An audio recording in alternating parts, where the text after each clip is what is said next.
सृष्टी ज्ञान तुम्ही मज दिले, सृष्टाणुसृष्टी ज्ञान तुम्ही मज दिले, पण पापी आम्ही तुच्छतया मानिले, पण पापी आम्ही तुच्छतया मानिले, विकल्पा जाऊनी शरण सर्व गमविले, विकल्पा जाऊनी शरण सर्व गमविले, अधमती माझी कारण झाली विनाशा, मज दर्शन द्याहो द्याहो चक्रधरा अविनाशा, हो मज दर्शन द्याहो द्याहो चक्रधरा अविनाशा, हो मज दर्शन द्याहो द्याहो चक्रधरा अविनाशा, किती सुयोग तुमच्या कृपेचा लाभला, किती सुयोग तुमच्या कृपेचा लाभला, पण ते जुनी परीसा दगड हाती घेतला, पण ते जुनी परीसा दगड हाती घेतला, विकार वशे मी वृथा जन्म धाडिला, विकार वशे मी वृथा जन्म धाडिला, दूर दशाच होईल कोण तारी जगदीशा, मज दर्शन द्याहो द्याहो चक्रधरा अविनाशा, हो मज दर्शन द्याहो द्याहो चक्रधरा अविनाशा, हो मज दर्शन द्याहो द्याहो चक्रधरा अविनाशा, किती विरक्त मुनी जन दुःखविले अंतरी, किती विरक्त मुनी जन दुःखविले अंतरी, छेदूनी टाकिले हृदय ठेविना उरी, छेदूनी टाकिले हृदय ठेविना उरी, म्हणे बाळकिशन कारल्या तारी श्री हरी, म्हणे बाळकिशन कारल्या तारी श्री हरी, हे पतित पावन करुणा करी परमेशा, मज दर्शन द्याहो द्याहो चक्रधरा अविनाशा, हो मज दर्शन द्याहो द्याहो चक्रधरा अविनाशा, हो मज दर्शन द्याहो द्याहो चक्रधरा अविनाशा। सर्वज्ञ श्री चक्रधर स्वामी की जय, श्री दत्तात्रेय महाराज की जय, दंडवत हो। अनंत ब्रह्मांड नायक भगवान सर्वज्ञ श्री चक्रधर प्रभू महाराजांनी निरूपण केलेला दत्तात्रेय महाराजांचा महिमा, या व्यतिरिक्त इतर साहित्याच्या आधारे दत्तात्रेय महाराजांचं केलं गेलेलं वर्णन, यामागे आपण सकाळच्या सत्रामध्ये कदा योगे कदा भोगे, योगी वेशातही दर्शन देतात, भोगी वेशातही दर्शन देतात, सर्वच देतात. जे जे वांछेल प्राणी तेथे पुढील चक्रपाणी. तुम्ही किती काय मागता याच्यावर डिपेंड आहे परमेश्वराचं. ए तमाम प्रबद्धन ते ताण सतोय भजाम्यहम मग वर्तन वर्तन ते मनुष्य पार्थ सर्वस्व. अर्जुना, जो मला जसा भसतो, जे माझ्यापासून प्राप्त करण्याला इच्छितो त्याला मी ते देतो. त्याची जी परमेश्वराची जरी इच्छा मोक्ष देण्याची असली, परमेश्वराची इच्छा जरी तुम्हाला ज्ञानप्रेम देण्याची असली, तर तुमची काय, तुमची पाहिजे ना. विडा ठेवता तुम्ही एखाद्या कामासाठी, तर तुमची तशी तयारी पाहिजे. नुसतं विडाच काम करेल काय, तुमची श्रद्धावी लागेल, भाव लागेल, थोडं दुःख लागेल. पण परमेश्वराला जर समजलं की या जीवाला हे दिलं तर याच्यापासून याचं भलं होईल, तर ते देतील. एखाद्या देत नाही तर समजून जायचं काहीतरी परमेश्वराला आपल्या पुढचं पाहून राहिले ह्याच्यातून, तरी तुम्ही नासाल. नागदेवचार्याविषयी स्वामीला दया निर्माण झाली. स्वामी बाईसाने देहत्याग केल्यानंतर स्वामींच्या सन्निधानामध्ये लखुबाईसा आऊसाय, या लखुबाईसाला गप्पा जास्त आवडतात. ही गप्पा करायसाठी पटपट स्वयंपाक करते, निघून जाते. आऊसाला काही सुचत नाही. नागदेवचार्य 2-2, 3-3 गाव भिक्षा मागायला जातात, त्यांना उशीर होते. ते कुणाला स्वामीच्या आरोग्याकडे लक्ष दिलं जात नाही. स्वामीची गैरसोय होते आणि म्हणून नागदेवचार्य दुःख करतात. जीजी, मला तुमची सेवा करा वाटते, पण माझ्या मागे हे दुसरे काम आहेत, भिक्षेला जाणं, आणणं, हे ते, म्हणून मी करू शकत नाही.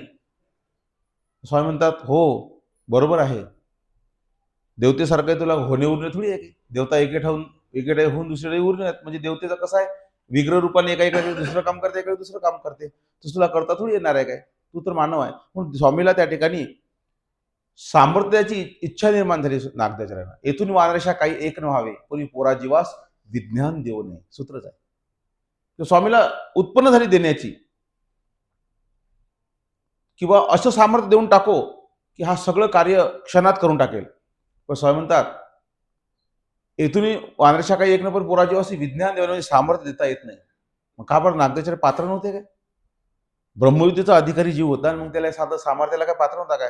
पण टीकाकाराने फार सुंदर आणलं की त्याने तुम्ही नासाल, तुम्ही संपून गेले असते, कारण तुम्ही चमत्काराच्या मागे लागले असते, नमस्काराच्या मागे लागले असते. इथं तर स्वामीची सेवा झाली असते, पण नागदेवचार्य अनुसंधानी दुसरेच कामं करत बसले असते. म्हणून स्वामींनी काय त्या ठिकाणी सामर्थ्य दिलं नाही. म्हणजे कधी कधी परमेश्वराला कळते हे दिलं तर हा नासून जाईल, म्हणूनही देत नाहीत कधी कधी. हेही लक्षात घेतलं पाहिजे. काही लोक म्हणतात, मग तुम्ही सांगून राहिले मोठे जोरात प्रवचन की जे जे वांछित प्राणी देते पुढील चक्रपाणी, आम्ही दत्तात्रय महाराज मागून का बरं देत नाही आम्हाला? तर तुमचीही त्याच्यामध्ये, तुमचे पुढे जर तुम्ही त्यापासून नासत असाल, तुम्हाला जर दोष घडत असेल त्याच्यापासून, तर कशाला देतील ते? टीकाकार म्हणतात, माते बालकाचा लोभ उपन्नला तरी सुवर्ण अलंकार, वांचून तूप पाजी तरी मेले की. म्हणजे मातेला जर बाळकाचा खूप लाड झाला, एखादी माता आहे ती बाळकाला, तिला खूप कौतुक वाटवलं बाळकाचं की माझ्या पोरासाठी काहीतरी केलं पाहिजे. म्हणजे स्वामीला देण्याची इच्छा झाली, पण न देण्याची इच्छा त्याच्यापेक्षा जास्त का निर्माण झाली? तर त्याला उदाहरण दिलं टीकाकाराने की माते बालकाचा लोभ उपन्नला तरी सुवर्ण अलंकार, वांचून तूप पाजी तरी मेले की. म्हणजे मातेला त्या बाळकाला काहीतरी द्यावं वाटू राहिलं, खूप प्रसन्न झाली ती माता त्या बाळकावर. तिनं काय द्यायला पाहिजे त्या बाळाला? एक सुवर्ण अलंकार, म्हणजे जेणेकरून तो त्याच्या भविष्यात उपयोगाला जाईल.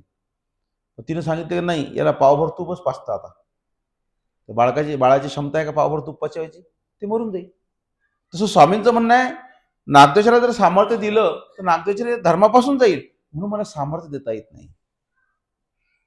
म्हणजे देण्याची कृपा उत्पन्न झाली, टीकाकार म्हणतात, न देण्याची त्याच्यापेक्षा जास्त उत्पन्न झाली. आणि कृपाची कृपा मोडली, म्हणजे देण्याच्या कृपेला न देण्याच्या कृपेने मोडून टाकलं. आणि नागदेवचार्याला स्वामींनी सामर्थ्य दिलंच नाही. तर अशा पद्धतीमध्ये कधी कधी परमेश्वर का देत नाही याच्याकडे बी विचार केला पाहिजे. काही लोक नाराज होऊन जातात की आम्ही देवाला एवढं केलं विनून देव आम्हाला देत नाही, देव आमच्यासाठी झोपला. काही म्हणतात बाबा देव आमच्यासाठी झोपलेला आहे, दुर्योधनासाठी जागा आहे, पांडवासाठी झोपला, हे काय. तर असं म्हणतात काही लोक, पण तसं नाही. परमेश्वर सर्वदृष्ट आहे, त्याला कळते की तुम्हाला काय द्यावं काय द्यावं. आपण फक्त प्रयत्न करावा, पण अर्थपूर्वक करावे. ती अर्थ मग परमेश्वर पुरवतील. म्हणून तुम्ही तुमच्याकडे तयारी ठेवावी. जर समजा आपण प्रयत्न करूनही परमेश्वर आपले यश येत नाही, तर समजून चला की काहीतरी अडथळा आहे, जेणेकरून परमेश्वराचा मनोधर्म नाही आहे, जेणेकरून आपणच धर्मापासून जाऊ शकतो, म्हणून परमेश्वर कदाचित हे देत नसेल, असा विचार करावा. आणि आपल्याला त्याच्यातून सोडवावं, हे फार महत्त्वाचं आहे. कधी कधी उलटही गोष्टी लक्षात घेतल्या पाहिजे. म्हणे टीकाकार म्हणतात, रानाईसाचा कापूस जळीला कणवेतो. रानाईसा नावाची एक बळेग्रामची महिला आहे. ही विधवा झालेली आहे. हिचे वडील आणि ही राहते. विधवा झाली, मग वडिलाकडे राहिलेले वडील आहेत, आई नाही आहे तिला. मग ते तिचा वडील काय करतो, गावामध्ये धान्य मागतो आणि ते सूत म्हणजे कापूस घेतात आणि त्याच्यामधली सरकी आणि सूत वेगळं करतात. आता मशीन नव्हती त्यावेळेस हाताने करावं लागत आहे. ते सरकी वेगळी करतात आणि हे वेगळे करतात. ते अशा पद्धतीने तो कापूस जो आहे तो सूप आणि त्यातले आपल्या त्यातलं रू आणि तो सरकी ते म्हणजे जे आतमधले जे बी आहे ते वेगळे केले की त्यांना त्याचे पैसे भेटतात. ते म्हणते जे माझे वडील धान्य मागतात आणि मी हे कापूस हे करते, पिंजते, याच्यामधून काढते वेगळं, त्यांना जे पैसे भेटतात त्याच्यावर तेलमीठ होते वरचं, आमची उपजीविका चालते. तर तिला स्वामींनी ती स्वामींच्या भेटीला आली त्या गंगा तीरानं, रावसगावच्या जवळपास स्वामी असताना तिकडे साडेगाव वगैरे त्या भागात. आणि ते भेटायला आल्यानंतर मग स्वामी तिला म्हणतात की बाई, तुमची उपजीविका कशी चालते? माझे वडील धान्य मागतात, मी सूत वेगळं करते म्हणे, त्याच्यातून आमचं तेलमीठ भागते, आमची उपजीविका चालते. समजत बाई, तुम्ही ते कशाला ते सरकीन हे वेगळं करत बसता? तुम्ही इतर आमच्या सन्निधानात अनुसरा मस्तपैकी. ते म्हणते, हो जीजी बरोबर आहे तुमचं म्हणणं, पण एकदम तयारी नाही होत. समजा असं आहे का मंडळी, का जायला भिक्षेला घेऊन जा सोबत. स्वामी नाथोबाला तर येईल भिक्षेला घेऊन जा. मग नाथोबा भिक्षेला घेऊन जात तिला. नाथोबाला स्वामी सांगता, हे बघ हिला की नाही भिक्षा मागता येत नाही, येईल बरोबर सांग. मग नाथोबा काय करतात, एखाद्या घरी जातात, म्हणतात भिक्षा. ती बाईनं पाहिलं की म्हणतात, या ताईला वाढा. पुढे जातात. एक घर आपण मागतात, एका घरी सांगतात हिला द्या. तिला खूप भिक्षा झाली, एवढी मोठी झोळी तिची सट भरली. आले स्वामींकडे दिले. स्वामीला जो दृष्टपत केली, स्वामीने झोळी अशी उचलली. स्वामी म्हणतात, बाई इथुले पकवान, एवढे पकवान ना काही एकी घरी निपजत? खरंच सांगा, एवढे एवढे पकवान एका घरी मिळतील काय? म्हणजे कसं काय शक्य आहे? 10-15 घरं मागितले म्हणजे एवढं भेटलं. म्हणतात, बाई भिक्षा राज्य बाई, अशी भिक्षा मागितली तुम्हाला असे पकवान रोजच्या रोज भेटतील, पहा विचार करा. ती म्हणते, हो बरोबर आहे, हे बरोबर आहे त्यातलं. मग तिला पटलं ते.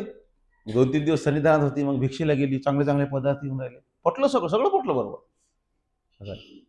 आणि मग स्वामी म्हणतात, मग बाई, मग आता तुमचं सगळं व्यवस्थित चालणार, आता कशाला जाता घरी? 2-4 दिवस 8 दिवसांनी आली तिला हुकी घरी जायची. घरी जातो म्हणे. मग आता कशा बाई इथं राहा, भिक्षा करा, हे असं. हो म्हणजे तुम्ही म्हणता ते बरोबर आहे, भिक्षा करा अनुसारा, बरोबर आहे. पण जीजी मी एकदा घरी जातेच. स्वामी माहिती आहे, घरी गेली की झाली घरची, डबल येत नाही. डबल ही येत नाही. जीजी समजत, बाई घरी जायची एवढी काय आवश्यकता आहे? जीजी मी खूप मोठा कापूस जमा करून ठेवलेला आहे. मग त्या काळात सगळे व्यवहार धान्यावर चालायचे. तिनं तो कापूस आणि सरकी वेगळी करून दिली, तर आता रोजाना पैसे भेटून जा तुम्हाला. त्या काळात काही पैसा करन्सी नव्हती त्यावेळेस, तिला त्याच्याबद्दल थोडासा कापूस भेटते. तो कापूस जमा करून ठेवलेला आहे. म्हणजे तो कापूस विकते, त्याचे पैसे घेऊन येते आणि मग इथं थाटामाटात संन्यास घेते म्हणे, मस्त कार्यक्रमही करतो, पंगतही करतो म्हणे.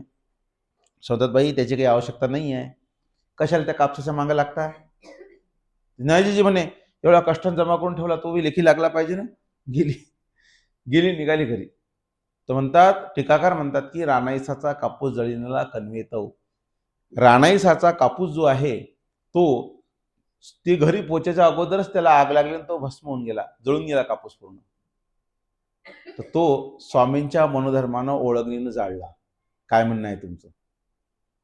कारण परमेश्वराला माहित आहे, ही गेली की कापसामध्ये गेली की कापसाच्या मागे लागेल, हिचा डबल हे येतच नाही. मग कापूस जळला, मग घरी गेला तर बाप रडून झाला, काय झालं, ते घर जळलं, सगळं जळलं. ते तो बाप म्हणते, का भेटली, काय झालं म्हणे, बेटा सगळं गेलं म्हणे, आपलं काहीच नाही राहिलं. ते म्हणे, स्वामीने बरोबर म्हटलं होतं, इकडच राहा, आपण इकडे आलो, आता कापूसही गेला, आता काय आपल्याकडे काय राहिलं शिल्लक? तशीच गेली, तशीच फिरली, वापस आली. स्वामी जो रडायला लागले, म्हणजे जी खूप मोठी पंगत करायची होती, चांगलं करायचं होतं म्हणे, पण जी सगळा कापूस जळला. समजा काय हरकत नाही बाई, जळत असते, जळत असते, जळणारी वस्तू जळते, जाऊ दे, यांनीच जळला. हे लक्षात घेतलं पाहिजे, कारण ती त्याच्याशिवाय येऊ शकली नसती. म्हणून एक भागवतामध्ये श्लोक आहे, यच्छा नुग्रमिच्छामी तस्य वित्तम हराम्यहम आपदा शोक कष्टम च तस्य दुःखम पदे पदे. अर्जुना, ज्याच्यावर मी परम कृपा करू इच्छितो, ज्याच्यावर मी परम असा प्रसन्न असतो, तर मी काय करतो, यस्या अनुग्रह इच्छामी तस्य वित्तम हराम्यहम, त्याचं वित्त म्हणजे द्रव्य मी हरण करून टाकतो. आपदा शोक कष्टमच, आपदा म्हणजे त्याला अडचणी निर्माण करतो, शोक म्हणजे जवळचे व्यक्ती मरून जातात, आणि कष्टमचं म्हणजे पावलोपावली कष्ट उत्पन्न करतो, जेणेकरून तो माझ्यापर्यंत आला पाहिजे. तसे दुःखम पदे पदे, पावलोपावली दुःख उभं करून टाकतो. म्हणजे एकच पर्याय शिल्लक ठेवतो, माझ्याकडे ये. पण ज्याच्यावर कृपा आहे तो बरं. म्हणून असाही हेही लक्षात घेतलं पाहिजे, एखादी वस्तू आपल्याला मिळत नाही, एखादं आपलं कार्य पूर्ण होत नाही, तर समजून चला की परमेश्वराचा त्यातून काही वेगळा मनोधर्म असला पाहिजे आपल्याशी. नाहीतर मग असं नाही म्हणायचं की परमेश्वर आम्हाला देत नाही, सकाळी देते आम्हाला देत नाही, पण तुमचं त्याच्यातून तुम्ही नासत असाल तर कशाला देतील. तर अशा पद्धतीचं आहे म्हणे. एक तिसरा ज्ञानी आहे, टीकाकार म्हणतात तिसरा ज्ञानी आहे. तिसरा ज्ञानी आहे म्हणजे पहिला मळत्यागी आहे, दुसरा अनिष्टत्यागी आहे, तिसरा स्वतः जाय तेवढी सांडी. तो तिसरा ज्ञानी आहे. त्याचे पदार्थ नष्ट होतात, तो परत परत मिळवते आणि परत परत नष्ट होतात, आणि शेवटी तो म्हणते आता काही खरं नाही, आता देवाजवळ जायला पुढे, मग तो येते. तो बी म्हणे कन्वेचा आहे म्हणे, तोही कन्वेचा आहे. म्हणून परमेश्वर तुमचे अधिकार लक्षात घेऊन देतात. परंतु एका जीवाने जर खूपच हट्ट केला म्हणे, बाळ हट्ट, स्त्री हट्ट, राज हट्ट, त्याचा हट्टही पुरून टाकतात. मग आता नाईलाज असते, कारण तो त्याच्याशिवाय त्याला जमतच नाही. तर देतीलही कदाचित, परंतु शक्यतोवर आपण परमेश्वराला हीच विनंती करावी की तुम्हाला जे योग्य वाटते ते करा. माझं कार्य आहे, माझं काम आहे मागणं, पण तुम्हाला जे योग्य वाटेल ते द्या. तेव्हा परमेश्वर त्यांच्या पद्धतीने तुम्हाला काय करायचं ते करतील. हेच संयुक्तिक ठरते. तर म्हणून हे तुम्हाला काय करतात, भोगही देतात, भुक्ती मुक्ती प्रदायकम, तुम्हाला भुक्ती देतात, भोगही देतात आणि मुक्तीही देतात. तुम्ही काय मागता, तुमची काय अपेक्षा आहे, तुम्हाला काय पाहिजे, याच्यावर डिपेंड करते. तुम्ही भोगविलास मागितला, भोग देतील. तुम्ही त्यांना मुक्ती मागितली, मुक्ती देतील. त्यांचं काही नाही. तुमची काय तयारी आहे. आणि एखादा कन्वेचा असेल त्याच्यासाठीच फक्त असं करतात, सर्वासाठी असं करत नाही. हे जे रानायसाचं तुम्हाला सांगितलं किंवा तिसरा ज्ञानी आहे, हे जे आहे हे त्याच्यावरच फक्त जो कन्वेचा असेल, ज्याने पाठीमागच्या जन्मात मागच्या प्रसवामध्ये अशी परमेश्वराला विनंती केली असेल की देवा, जेणेकरून मी नासेल असं माझ्या जीवनात काही घडू देऊ नका, तर त्याच्यासाठी फक्त कृपा आहे, म्हणून त्याला मिळू देत नाही. तुम्हा पडलेल्या धुळीनं लागावी, आचारामध्ये एक सूत्र आहे, तुम्हा पडलेल्या धुळीनं लागावी. सूत्राचा भावार्थ वेगळा आहे, आणि शब्दाचा अर्थ काढल्यावर तुम्ही खाली पडले, तुम्हाला धूळ नाही लागली पाहिजे, धूळ तर लागणारच आहे, तशीच तू अंगावर उडते, पडल्यावर काय धूळ लागणार नाही काय. तिथं म्हणे टीकाकार म्हणतात की पदार्थाविषयी वासना नेमली होती, तीवरून लोटल्या सान्या पदार्थाचा योग न व्हावा. तुम्ही एखादा परिच्छेद केला की हा पदार्थ मी खाणार नाही, त्या पदार्थाला प्राप्त करण्याची इच्छा बी जरी झाली तरी तो तुम्हाला भिक्षेला मिळणार नाही. एवढी कृपा तुमच्यावर परमेश्वराची. तुम्हा पडलेल्या धुळीने लागावी. टीकाकारांनी सांगितलं तो एक साधारण पदार्थ आहे म्हणे, त्या चर्यावंताला उल्लेख कशाचा होईल, ताकाचा. तर म्हणे ताक साधारण पदार्थ आहे, पण तोही त्याला भिक्षेला भेटत नाही म्हणे. आणि तो पदार्थ काही खूप मोठा असेल म्हणजे त्या काळात, तर म्हणे विदेशी पदार्थ बिधी सांडिती, म्हणजे खानदेशासारख्या देशात ते ताक नालीनं वाद जाते म्हणे, कारण ते वगार किती पेणार आहे, ते फिरून उरलेलं याच्यात जाते. म्हणजे असे सान्या पदार्थाचा योग न व्हावा, म्हणजे इतकी कणव त्या पुरुषाची आहे. म्हणून सर्वांसाठी ते भुक्तिमुक्ती देत असतील, म्हणून सर्वांनाच भोग देतील असं नाही, तर तुमची कणव असेल तर तुम्हाला नाचण्याच्या पासून वाचवतील. तर अशा पद्धतीमध्ये कधी योगही तुम्हाला भुक्तिमुक्ती दोन्ही देतील त्या ठिकाणी तुम्हाला ते, आणि तुमचं सांत्वन करतील, देतील. मग तुम्ही आता मागताना तुमची लायकी जी आहे त्यानुसार कार्य होतील, यात शंका नाही. मग आता काही भक्तांनी भोग मागितले. आता भोगाचे जर म्हणसान तर सहस्त्रार्जुनाचं नाव पुढे येते. भोग म्हणजे ज्यांनी स्वामीला भुजा मागितल्या, म्हणजे प्रापंचिक गोष्ट मागितली.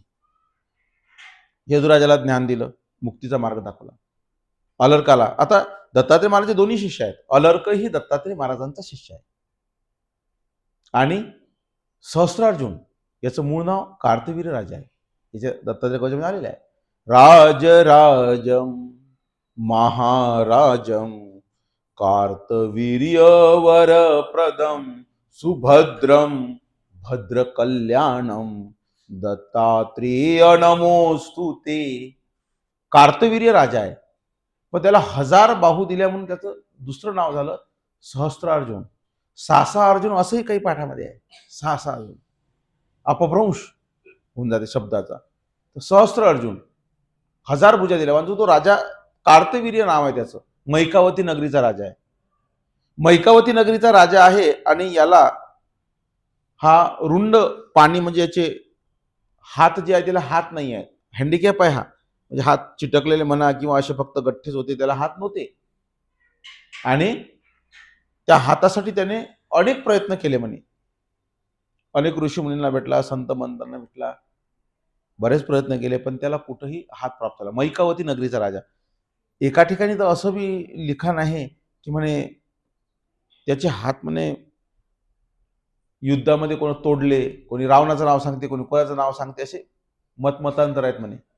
आणि आपल्या स्वामींच्या चरित्रामध्ये तो मुळातच हँडिकॅप जन्मला, जन्मजात अपंग आहे. कोणी म्हणते की त्याचे हात तोडले गेले नंतर. तर काय काय असेल ना, परंतु हात नाही आहेत त्याला, एवढी गोष्ट खरी. तर हा जो सहस्त्रार्जुन आहे हा कार्तवीर्य राजा आहे आणि याला कुठंच हात मिळाले नाही. याने अनेक प्रयत्न केले. प्रयत्न असतात, असं स्वामीच म्हणतात, उपाय न पाहिजे असे काही, असे उपाय न प्राप्त होत नाही असं काही आहे काय? प्रत्येक गोष्टीला उपाय आहे.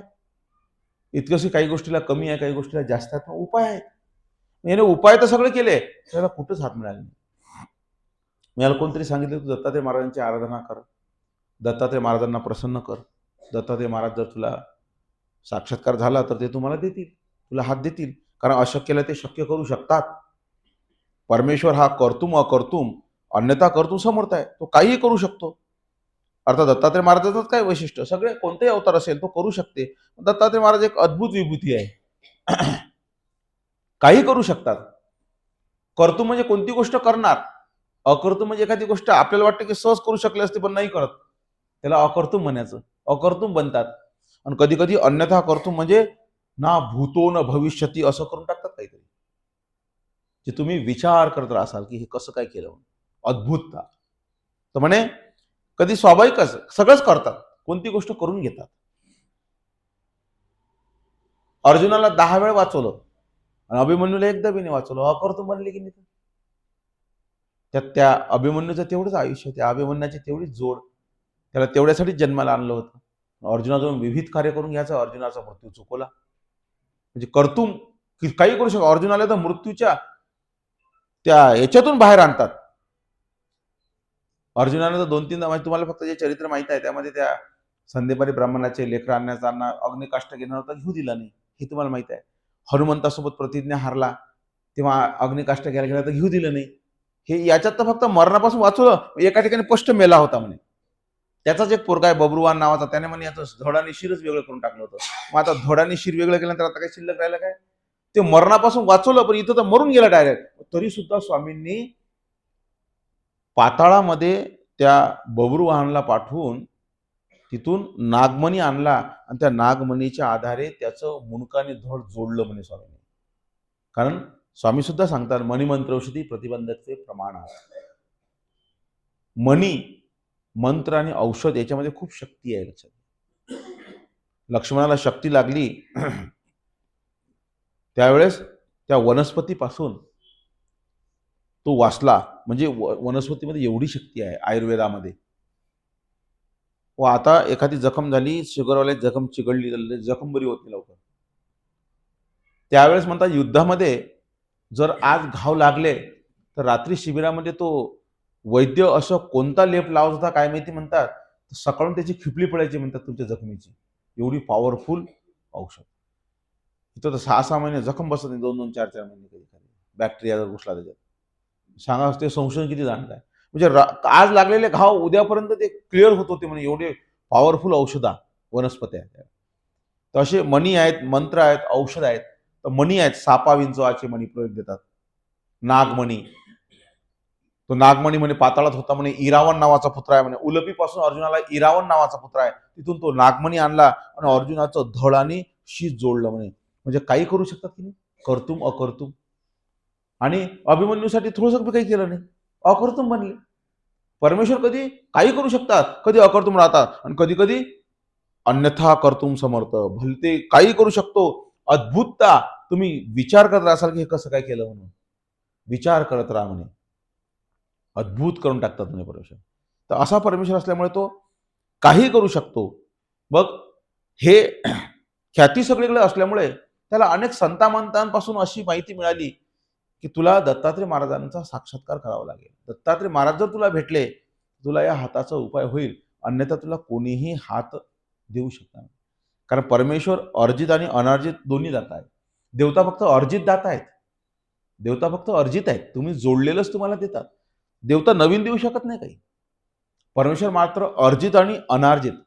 ग्रहणादानाने अर्जित देतात, लीळादानाने अनार्जित देतात. अनार्जित दाता. अनार्जित ते लीळा.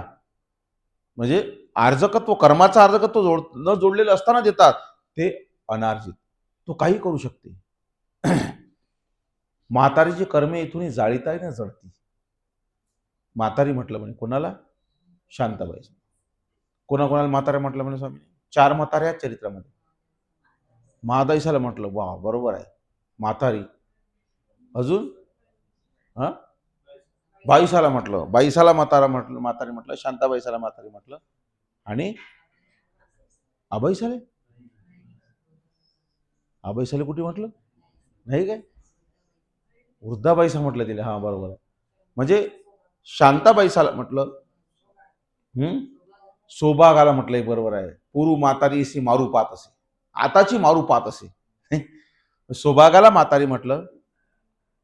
त्यानंतर बाईसाला म्हातारी म्हटलेलं आहे. महादाईसाला म्हातारी तमाचा मोठाळा गाय, इथं बाईसाला म्हातारी म्हटलेलं आहे. आणि आण वानऱ्या म्हातारी तुम्हा लागे का, कवनी अर्थी वंची ना, तिथं महादाईसाला म्हटलेलं आहे. टीकाकार म्हणतात वय तारुण्य असता रजस्तमेन बदिती म्हणून म्हातारी. तरुण होती. सोभागा वयाने जास्त आहे, बाईसाही वयाने जास्त आहे, शांताबाईसाही जास्त आहे, पण ही तरुण आहे. पण हिला म्हातारी का म्हटलं? वय तारुण्य असता रजस्तमेन बदिती म्हणून म्हातारी. म्हणजे वय जरी तारुण होतो तरी मात्र नियंत्रण होतं रजस्तमावर, म्हणून तिला म्हातारी संबोधलेलं आहे. तर अशा या 4 अशा म्हाताऱ्या आपल्या चरित्रामध्ये आपल्याला पाहायला मिळतात. तर स्वामींनी अशा बऱ्याच म्हणजे परमेश्वर जो अन्यथा करतो समर्थ म्हटलेला आहे, तो काही करू शकतो. समर्थ वादळ तो काही करू शकतो, अद्भुतता करू शकतो. तर शांताबाईसाचे कर्म स्वामीच म्हणतात, बाई म्हातारीची कर्मे इथून जाळीताही न जळती. म्हणजे परमेश्वराकडून कर्मनाश होत नाही असं काही आहे का? तो कोणताही कर्मनाश करू शकते, पण नेहमीपेक्षा कर्म चिकट आहेत. कोणाला खेटा करायला लावायचे आपण, एखादं कार्य होत नाही, मग आता त्याला सांभाळायला लागते. मग त्याला सांगायचं तू खेटा कर, देवाच्या खेटा करतो. एखाद्याचा पहिल्या खेटल्याच कोण येते, बाबा ते काम झालं आपलं. मग मी त्याला म्हणतो असं करते, पुढच्या पूर्ण करून टाक बरं, नाही तर अजून अडथळे येतील, मग ते करते ते. आणि एखादा काम बाबा पुरे झाले, कामच नाही झालं, आता पंचवीस होऊन जाते की नाही. मग डॉक्टर बदला लागते की नाही, आपल्या औषधीचा गुण नाही आला की आम्ही दुसरं स्थान सांग त्याला. कुठले केले तू? मनसरचे केले काय हरकत नाही, जाळी देवाचे कर, लावून द्यायचं. डॉक्टर बदलायचे, डॉक्टर चेंज करावं लागते ना. असं करून म्हणजे सांगायचं तात्पर्य, जाळी देवाचे 11 झाले बाबा, काम नाही झालं असं आहे का? अंबाडीच्या कर. तर ते जाऊ द्या, आता काही बाबाचे मागायला लागेल, बाबा अजून एखादं स्थान सांगितलं नाही, डबल येतच नाही आपल्याकडे. तर अशा पद्धती सांगायचं तात्पर्य की कोणाचं पहिल्या याच्यातही काम होईल. तुमचे कर्म कसे आहेत त्याच्यानुसार आहे ना. स्वामींकडून सगळ्या कर्माचा धुवा उडून जाते, कर्मनाश करून टाकतो परमेश्वर, पापाचं हरण करणारा तो परमेश्वर. त्यासाठी कोणते कर्म अवघड आहे, परंतु नेहमीपेक्षा शांताबाईचे कर्म चिकट आहे, फार जडलेले आहेत ते. असे म्हणजे हाडा गदल्या पापा कसे असतात तसे ते कठीण झालेले आहेत. म्हणून स्वामी म्हणतात जाळीताही न जडती. पण स्वामीने शेवटी बोरी बाबुळ शिंपण, बाई तुम्ही ओलेनी पडदेनी मासू दिसू येत बोरी बाबुळ शिंपवावी. मा इथून तुमच्या 7 जन्माचे हसदोक घे येईल, शांताबाईचा ऐसे नाव ठेवी जाईल, शांतीनगरीचा पाटा द्यायचे. मासू दिसू, 1 महिना 1 दिवस किंवा महिनाभर असा सरळ अर्थ. तर अशा पद्धतीमध्ये तुम्ही काय करायचं, ओल्या पडदेने. आता अनुसरलेला काय विधी आहे काय? झाडाला पाणी टाका. अनुसरलेला झाडाला हातच लावू नका म्हणते, इथं झाडाला पाणी टाकणं चालू आहे. काही करू शकते ते परमेश्वर, त्यांची इच्छा आहे. सन्निधानात कोणती अस्थिपुरी सांगू शकतात ते, त्यांना काय बंधन थोडी आहे? उलटे आपण पुरलो असन्निधानीचे, आपल्याला एकच अस्थिपुरी आहे. सन्निधानापेक्षा असन्निधानाची पुरलो आपण, आपली एकच अस्थिपुरी आहे सगळीची, तुमची आमची एकच आहे. पण सन्निधानामध्ये अस्थिपुरी वेगवेगळ्या असू शकतात बरं. आता हिला सांगितलं की तू महिनाभर पाणी टाक, ही काही विधी आहे काय? हा काय कोणत्या 7 नित्यविधी 4 निमित्तविधीत बसते का हा? पण नाही, हा समर्थवाद आहे परमेश्वराचा, की परमेश्वराचा अन्यथा कर्तुम आहे, काहीही करू शकता. विधी सांगितला. केला तिनं. नासले कारण माझ्या शांताबाईसाठी. केली तिने तपाच्या वेगळी. तर अशा पद्धतीमध्ये परमेश्वर काही करू शकतात. म्हणून त्याला अनेक ऋषीमुनींकडून ही माहिती मिळाली, की दत्तात्रय महाराज तुला हे कार्य तुझं करू शकतात. दत्तात्रय महाराज तुला हात प्राप्त करून देऊ शकतात. जसं मदळसाला तो धर्मिलाचा तालर करत दत्तात्रय महाराज त्याला अशक्याला शक्य करणारा दत्तात्रय महाराज आहे. म्हणून त्याने काय केलं, की तू दत्तात्रय महाराजांच्या साक्षात्कार प्राप्त कर. म्हणून हा राजा निघालेला आहे. याने आपल्या प्रधानाकडे राज्य सोपून दिलं, की बा माझं राज्य सांभाळ, मी येईल, मी माझे हात प्राप्त करून येईल, तोपर्यंत माझं राज्य सांभाळ. आणि तो दत्तात्रय महाराजांच्या शोधार्थ निघाला. आता राजा आहे, आर्त आहे, त्याने तेवढ्या पद्धतीने त्याने काय काय केलं असेल नसेल, कारण सहजासहजी दत्तात्रय महाराज कोणाला साक्षात्कार देत नाही. सहजासहजी कोणाला भेट होत नाही त्याची. तुम्हाला सांगितलं की चक्रधर स्वामीच्या वशिल्यानं जर त्या चांगले भट्टन डकलेले जर भेट झाली नाही, तर बिगर वशिल्यानं दत्तात्रय महाराज भेटणं सोपी आहे काय? वशिल्यानं जर भेटत नाही लवकर, वशिला लावून लग्गा लावून जर भेटत नाही, तसे भेटतील काय? परंतु यालाही तशा पद्धतीने याने प्रयत्न केले. अलर्काला किती दिवस फिरावं लागलं. तो परशुराम किती दिवस फिरला कावडीमध्ये माता पिता घेऊन. म्हणे एका जण मला प्रश्न केलाय, का म्हणतो माता पित्याला घेऊन फिरत होता म्हणे. तर आता तर म्हणे याचे उपाय आहेत म्हणे. प्रेताला त्या थंड गृहामध्ये ठेवतात तर ते प्रेत राहते म्हणे, त्याची त्याचं कसं काय राहिलं. म्हटलं भला काय डोकं चालते याचं डोकं. पुढच्याचं डोकंही किती भारी चालते. ऐसा म्हणे परशुराम हिंडीन नला. तो कावडीमध्ये घेतले ना, मायबाप कावडीत घेतले ना ते जमदग्नी रेणुका, फिरला म्हणे. तर म्हणे ते बॉडी खराब झाली नाही का म्हणे. कठीणच का, माझ्यापेक्षा हुशार नाही का शिष्य, 25 होऊन जाते त्याच्यातले. त्याला म्हटलं ए ते रेणुका कोण होती. मग शेवटी उत्तर द्यावं लागतं, नाही तर गुरु बनून काही उपयोग आहे. गुरु तर लागतेच ना, गुरु बनणं सोपी नाही आहे, तुमची तयारी पाहिजे म्हणे. एका बाईनं मला प्रश्न केला म्हणे, बाबा चक्रपाणी जयंती आहे म्हणे, तर चक्रपाणी माझ्याला काय आवडत होतं म्हणे. मला जोरात सांगितलं खीर आवडत होती म्हणे.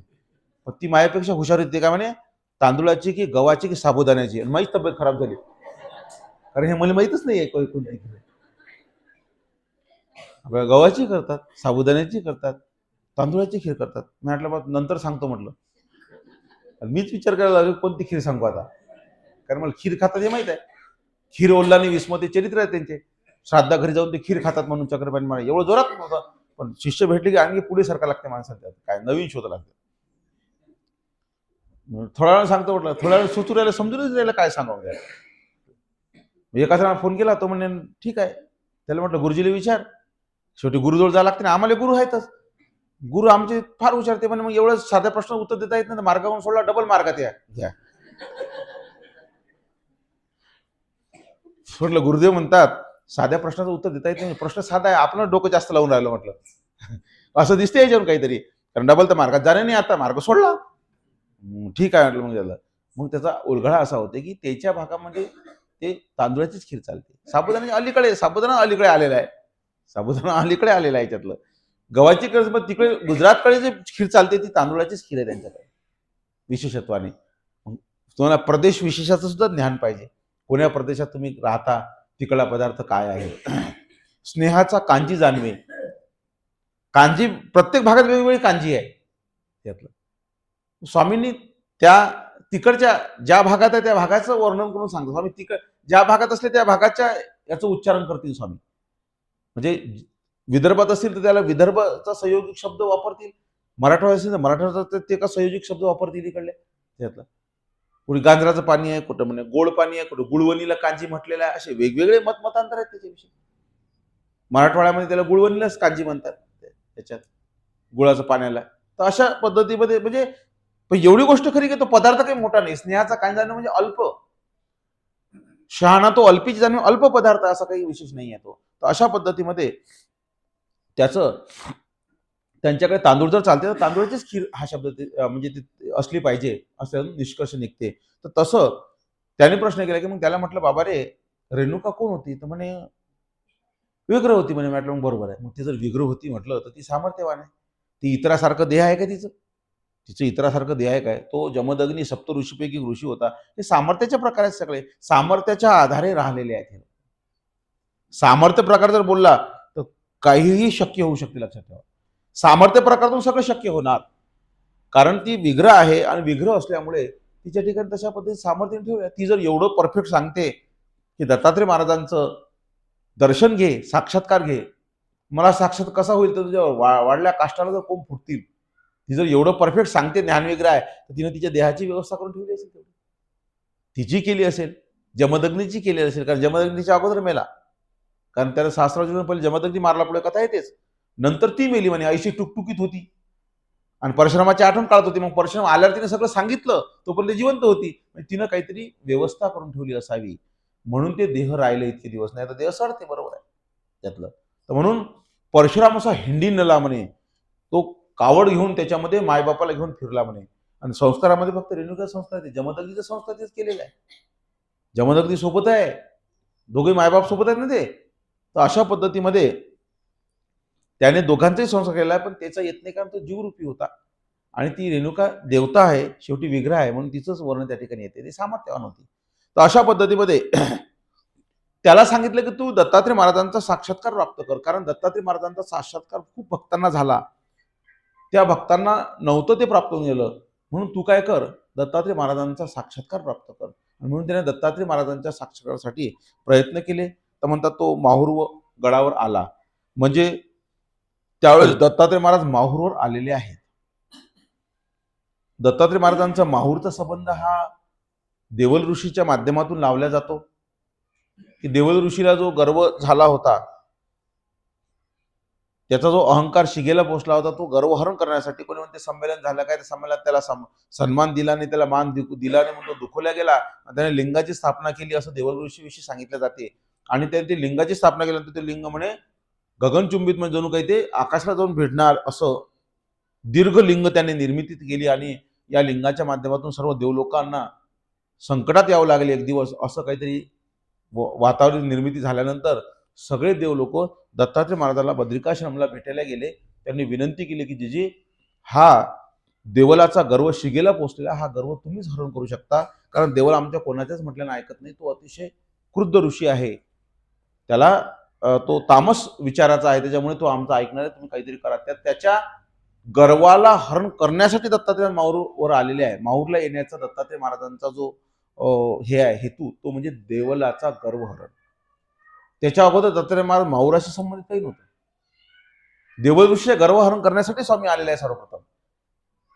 पण त्यांनी तिथून कार्याला सुरुवात केली. म्हणून मातापुरी आमच्या स्वामींनी सह्याद्री पर्वतावरून त्यांचं नाव घेतलं की सह्याद्री दत्तात्रय. बद्रिकाश्रमला जरी अवतार झाला तरी सह्याद्रीपासून त्यांनी परोपकाराचे कार्य सुरू केले, जीव उद्धरणाची प्रवृत्ती अंगीकारली, म्हणून स्वामींनी सह्याद्री पर्वताचं नाव घेतलं.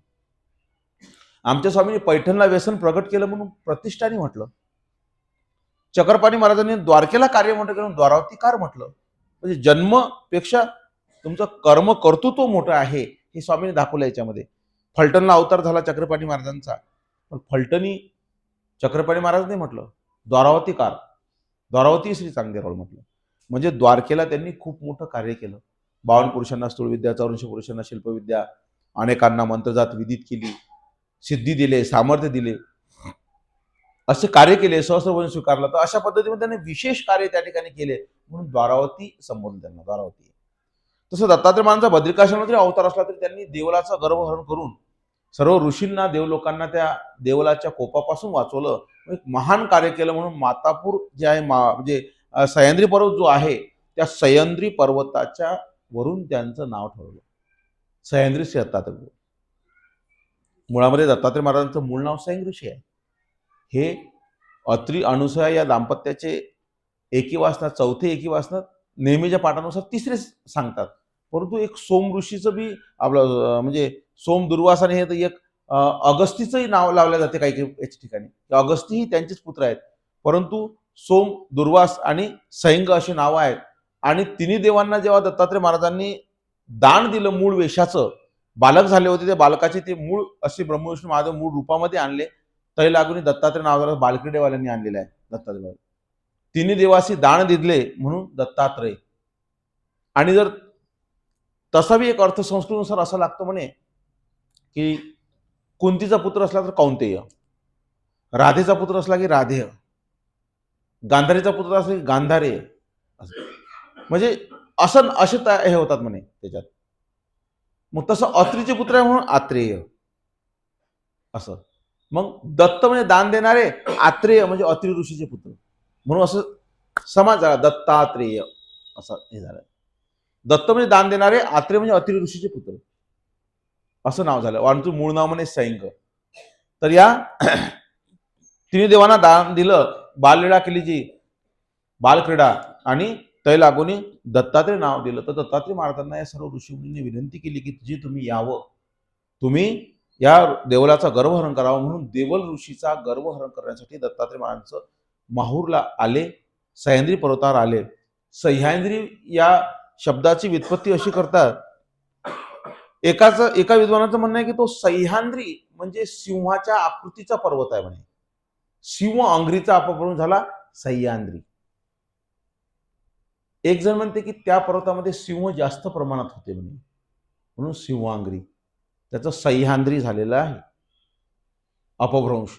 तर सह्याद्री पर्वत आणि मातापुराचा व्युत्पत्ती जरी रेणुकेपासून असली तरी रवळ व्यासांनी सह्याद्री वर्णनामध्ये माता म्हणजे परमेश्वर आमची माता आहे, नंतर तो पिता आहे. परमेश्वर तुमची पहिली माता आहे म्हणे. त्वमेव माताच पिता तुम्ही. त्वमेव पिताचं म्हटलं काय नाही, म्हणून परमेश्वर तुमची पहिले माता आहे आणि मातेचा निवास तिथं आहे, म्हणून मातापूर असा रवळ व्यासांनी अर्थ आणला. विद्वानाच्या अर्थ करण्याची पद्धत असते. मग रेणुकेमुळे मी मातापूर म्हणतात ते लोक, परंतु रवळ व्यासांनी हा संयुक्तिक अर्थ त्या ठिकाणी लावलेला आहे. तुम्हाला जो पट्टे तो घ्या. तर आमची माता म्हणजे परमेश्वर त्या ठिकाणी राहतो, त्या ठिकाणी, म्हणून त्याला मातापूर संबोधलेलं आहे. आणि अशा माहूरला दत्तात्रय महाराजांचं आगमन होते आणि देवळ ऋषीचं जे काही रोजचं व्रत होतं, आता मेरुळ वाळ्याला स्नान करतात की आणखी कुठं स्नान करतात काय माहिती, ते स्नान केल्यानंतर त्यांचं म्हणतात व्रत होता की प्रतिदिनी आंजोळीभर वाळू आणायची आणि ते लिंगावर स्थापित करायची. लिंगाची उंची दिवसेंदिवस वाढत गेली, खोलेश्वराचं लिंग, आणि ते लिंग म्हणे वाढत गेला. आता सामर्थ्य प्रकार आहे, त्यांच्या सामर्थ्याने त्याची उंची वाढून राहिली प्रत्येक दिवस. त्यांचं अहंकाराचं प्रतीकच ते लिंग होतं म्हणे. आणि त्या लिंगाचं त्या ठिकाणी दत्तात्रय महाराजांनी त्याचा गर्वहरण करताना स्वामींनी काय केलं की सरळ सरळ न करता त्याचा अहंकार त्याच्या कृतीमध्ये होता त्या लिंगाच्या. तर दत्तात्रय महाराजांनी एक योग्य वेळ निवडली म्हणतात, आणि तो स्नान करून जसा ते वाळू घेऊन येत होता, तर त्याच वेळेला दत्तात्रय महाराजांनी योग्य वेळ साधून तो तिकडून आलेला आहे आणि त्याच्या आसनावर दत्तात्रय महाराज पहिलेच विराजमान आहेत. त्याच्या हातामध्ये वाळू आहे आणि त्याने आल्यानंतर पाहिलं की माझ्या आसनावर कोण बसलेला आहे. आणि मग त्याला एक आश्चर्य वाटलं की माझ्या तपस्येचं ठिकाण, एक बाहेरचं जे स्थान आहे ते देवळी ऋषीचं तपस्या स्थान होतं पहिलं, माझ्या आसनावर कोण बसलेलं आहे. म्हणून होऊ शकते त्याने काही सामर्थ्याचा प्रयोग करून पाहिला असेल. एवढा मोठा जर तो तपस्वी आहे, हे जे विद्यावंत असतात किंवा हे जे काही आगमिक वगैरे असतात किंवा हे जे देवताच्या महान विद्या ज्यांना झालेले असते असे जे आहेत, यांना खूप सामर्थ्य असते. यांना काही विशिष्ट सामर्थ्यासाठी काही प्रयोग करावा लागतो असं काही नाही. यांच्या दृष्टीने सुद्धा, दृष्टी जर त्राहटली तरी सुद्धा कार्य होते म्हणे, नाही काय. सामर्थ्यवंताने दृष्टी त्राहटली म्हणे,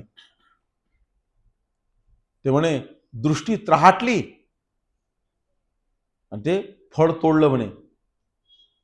बहुडी आणि तो कान्हाचं दृष्टी त्राहटली, फळ तोडलं म्हणे. म्हणजे झाडाचं फळ तोडण्यासाठी काही विशेष काही झाडावर चढायचं काम नाही, काही नाही, सामर्थ्य जोडलं, जुळून दे म्हणे. आता म्हणजे सामर्थ्यवंताला काही विशिष्ट कार्य म्हणून होऊ शकते.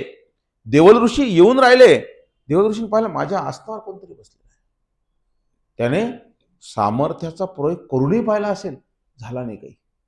तो असा आहे का, ठीक आहे, पहिले माझं कार्य मी पूर्ण करतो. माझं कार्य कोणतं आहे, माझ्या हातातली वाळू लिंगावर स्थापित करणे, माझा विधी मी पूर्ण करतो. कारण देवतेचा विधी अर्धवट सोडता येत नाही, अकर्णी प्रत्यवाय होते म्हणे.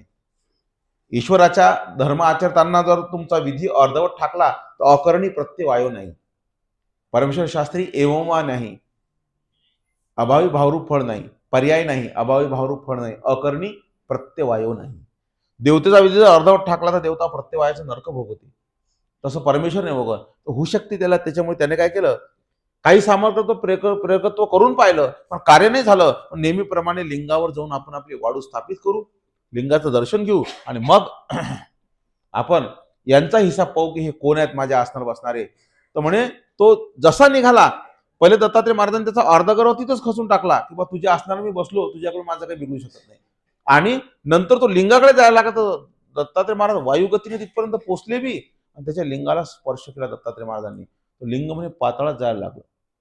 तर त्याने तिथं ओळखून घेतलं की मला आता बाकीचं सामर्थ्य वापरायचं कामच नाही, हे महासामर्थ्यवान आहे, माझ्यापेक्षा कैक पटीने हे परब्रह्म परमेश्वर हे माझं कुठलंही ठिकाण लागू देणार नाही. म्हणून त्याने काय केलं, ते वाळू तर दिली सोडून, तो तसाच दत्तात्रय महाराजांना शरण आला.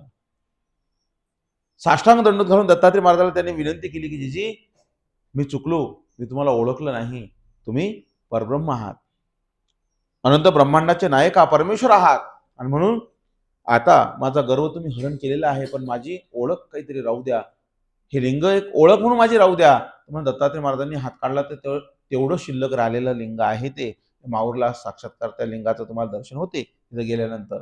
तर अशा पद्धतीमध्ये दत्तात्रय महाराजांनी देवलाचा गर्व हरण केला. देवल ऋषी दत्तात्रय महाराजांना शरण आला.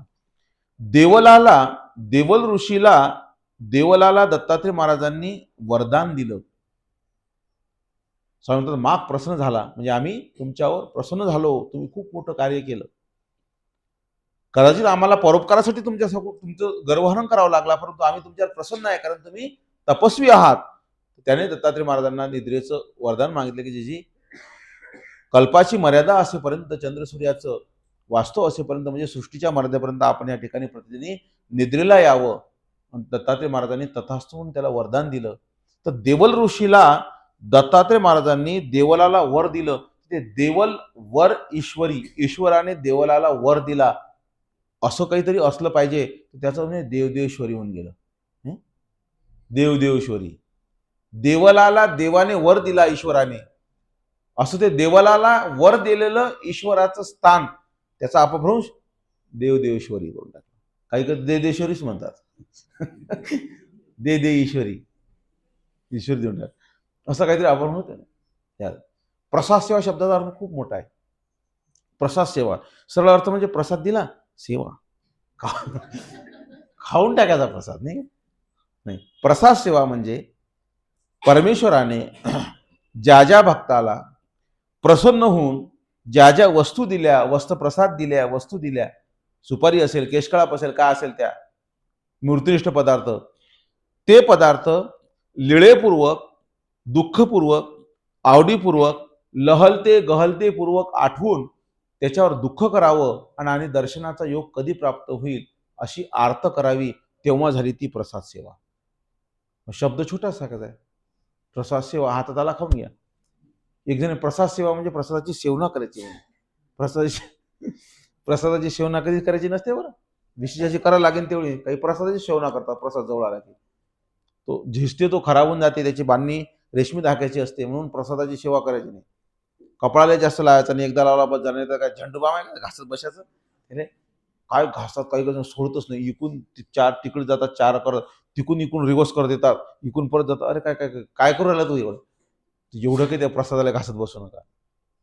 तो तोकडाची संबंधी जे म्हणे सकृत सेवेचे देव काय म्हणतात, अल्पकाळ त्याची सेवा करायची, म्हणून त्याला त्याची सेवा बी करायची नसते, त्याला निळाचा हळू स्पर्श करायचा असते फक्त, एवढाच. तर असं त्या प्रसाद सेवेचा खूप मोठा शब्दाचा अर्थ आहे. तर काही काही शब्द दिसायला छोटे असतात, अर्थ खूप मोठा असतो. तर देवल ऋषीला परमेश्वराने ईश्वराने वर दिला, आणि त्या वरास तो दत्तात्रय महाराज प्रतिनिधी निद्रेसाठी येतात, म्हणून देवल वर ईश्वरीचं झालं देवदेश्वरी असा शब्द वापरला जातो त्याला. तर असं हे दत्तात्रय महाराजांचं माहूरचं आगमन. आणि इथं दत्तात्रय महाराज आल्यानंतर मग दत्तात्रय महाराज इथं बरेच दिवस राहिलेले दिसतात, कारण चक्रपाणी महाराजांच्या भेटीचा संबंध इथंच आहे. आता या सहस्रार्जुनाचा संबंध, भेटीचा संबंध इथंच आहे. गोरक्षाच्या भेटीचा संबंध इथंच लावतात, शंकराच्याला वरप्रदाने तिथंच लावतात.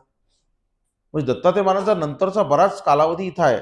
आज जरी ते भ्रमंती करत असले तरी काही दिवस दत्तात्रय महाराज सह्याद्री पर्वतावर वास्तवासाठी आहेत असं म्हणायला काही हरकत नाही. कारण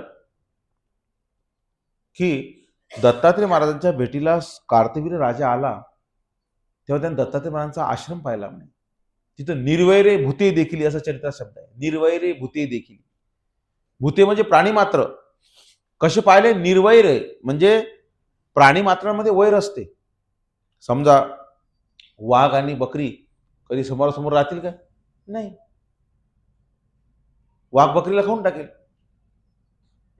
कुत्रा आणि उंदीर आहे किंवा कुंदरा आणि मांजर समोरासमोर आहे, त्यांचं वैर आहे, ते एकत्र खेळताना दिसतील काय? नाही.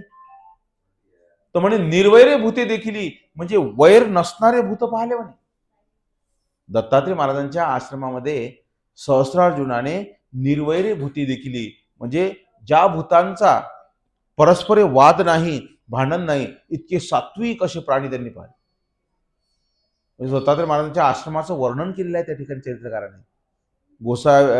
दत्तात्रय महाराजांच्या आश्रमामध्ये निर्वैरे भूते देखील वैर नसणारे, आणि तो तिथं भेटीला गेला. तर त्या ठिकाणी दत्तात्रय महाराजांनी तो सहस्रार्जुन त्या ठिकाणी शोधत शोधत आला. दत्तात्रय महाराज कदाचित स्नानाला गेले असतील, नसतील, कुठं गेले असतील असेल, तर हा आश्रमामध्ये गेला. त्या आश्रमामध्ये निर्वैर भूते देखील प्रत्येकाची सेवा पाहिली. लोक सेवा करत आहेत, आपापल्या परीने सेवा चालू आहे प्रत्येकाची. प्रत्येकाला मार्गामध्ये एक सेवा करावी लागते गुरुकुळामध्ये. तर दत्तात्रय महाराजांच्या आश्रमस्थ पद्धतीमध्ये तिथं सेवक पाहिले त्यांनी.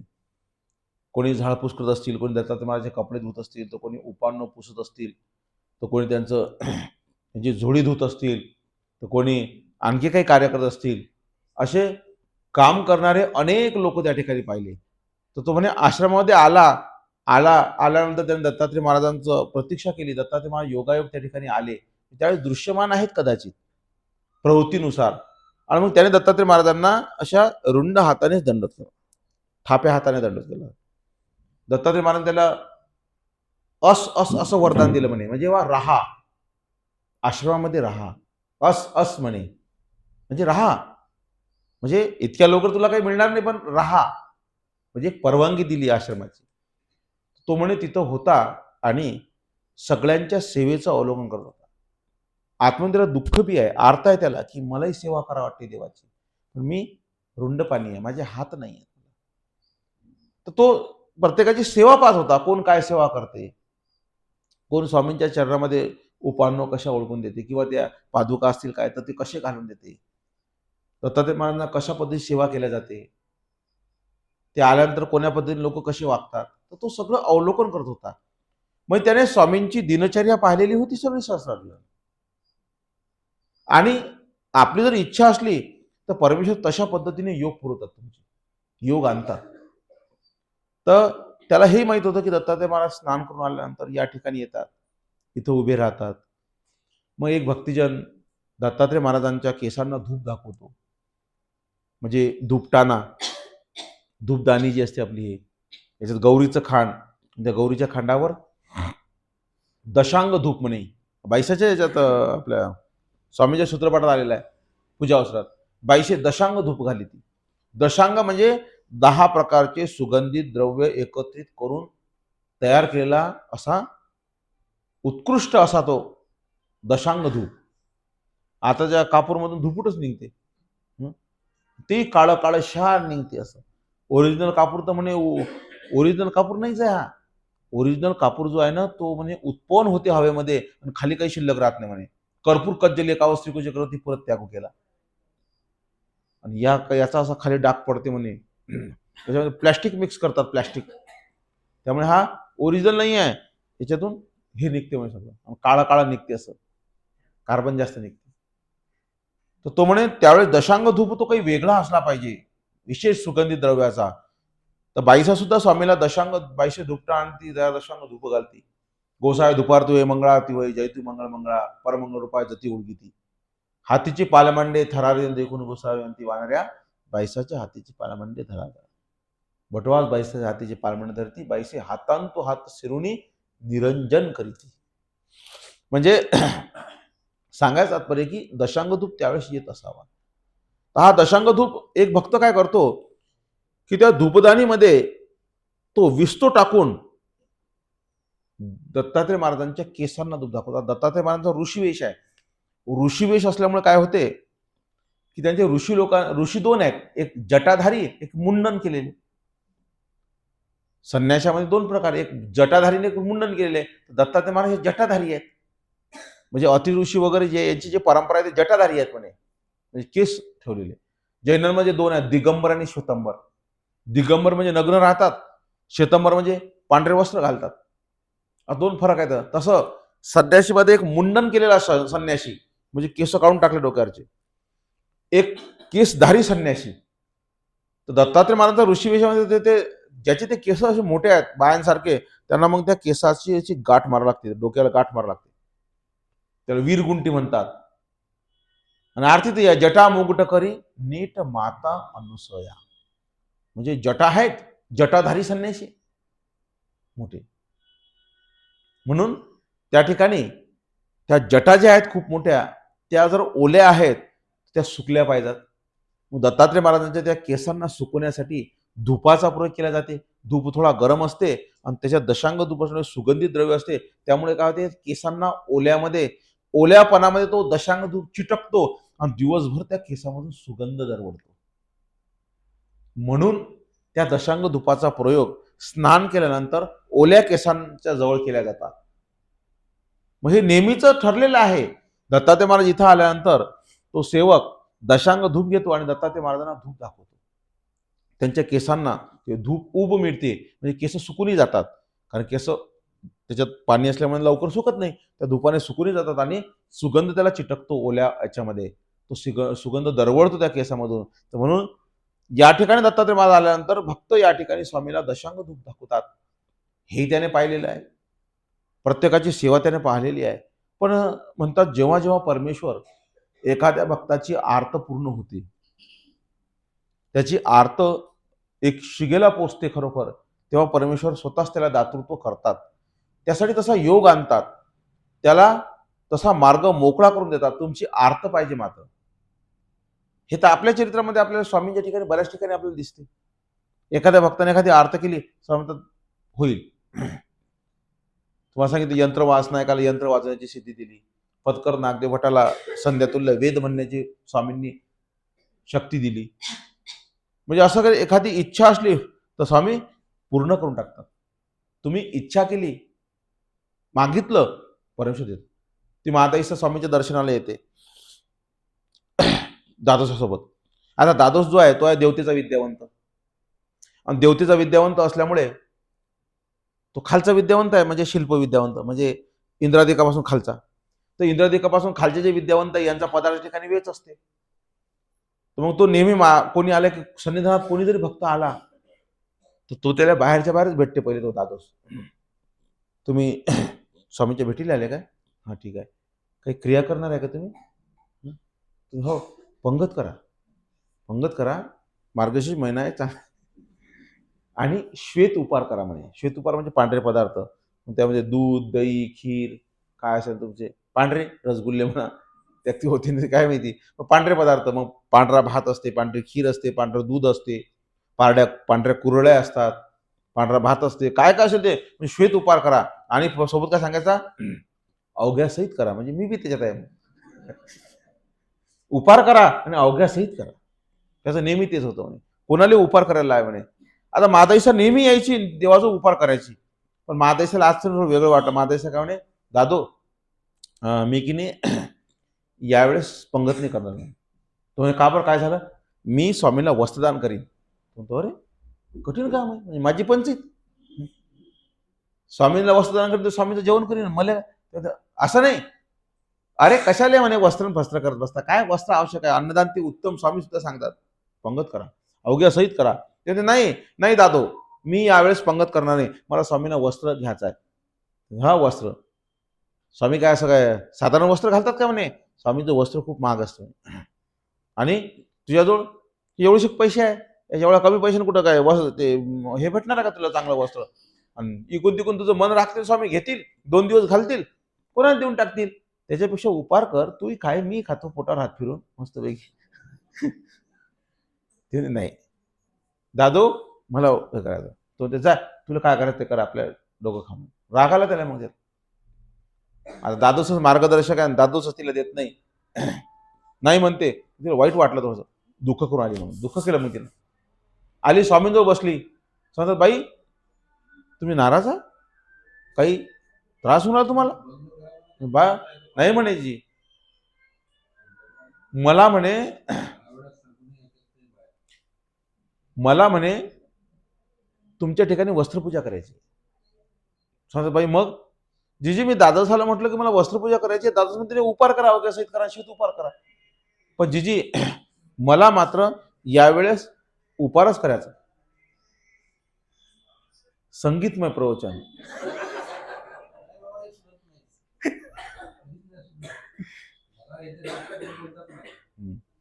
सायलेन्स करून ठेवा मोबाईल.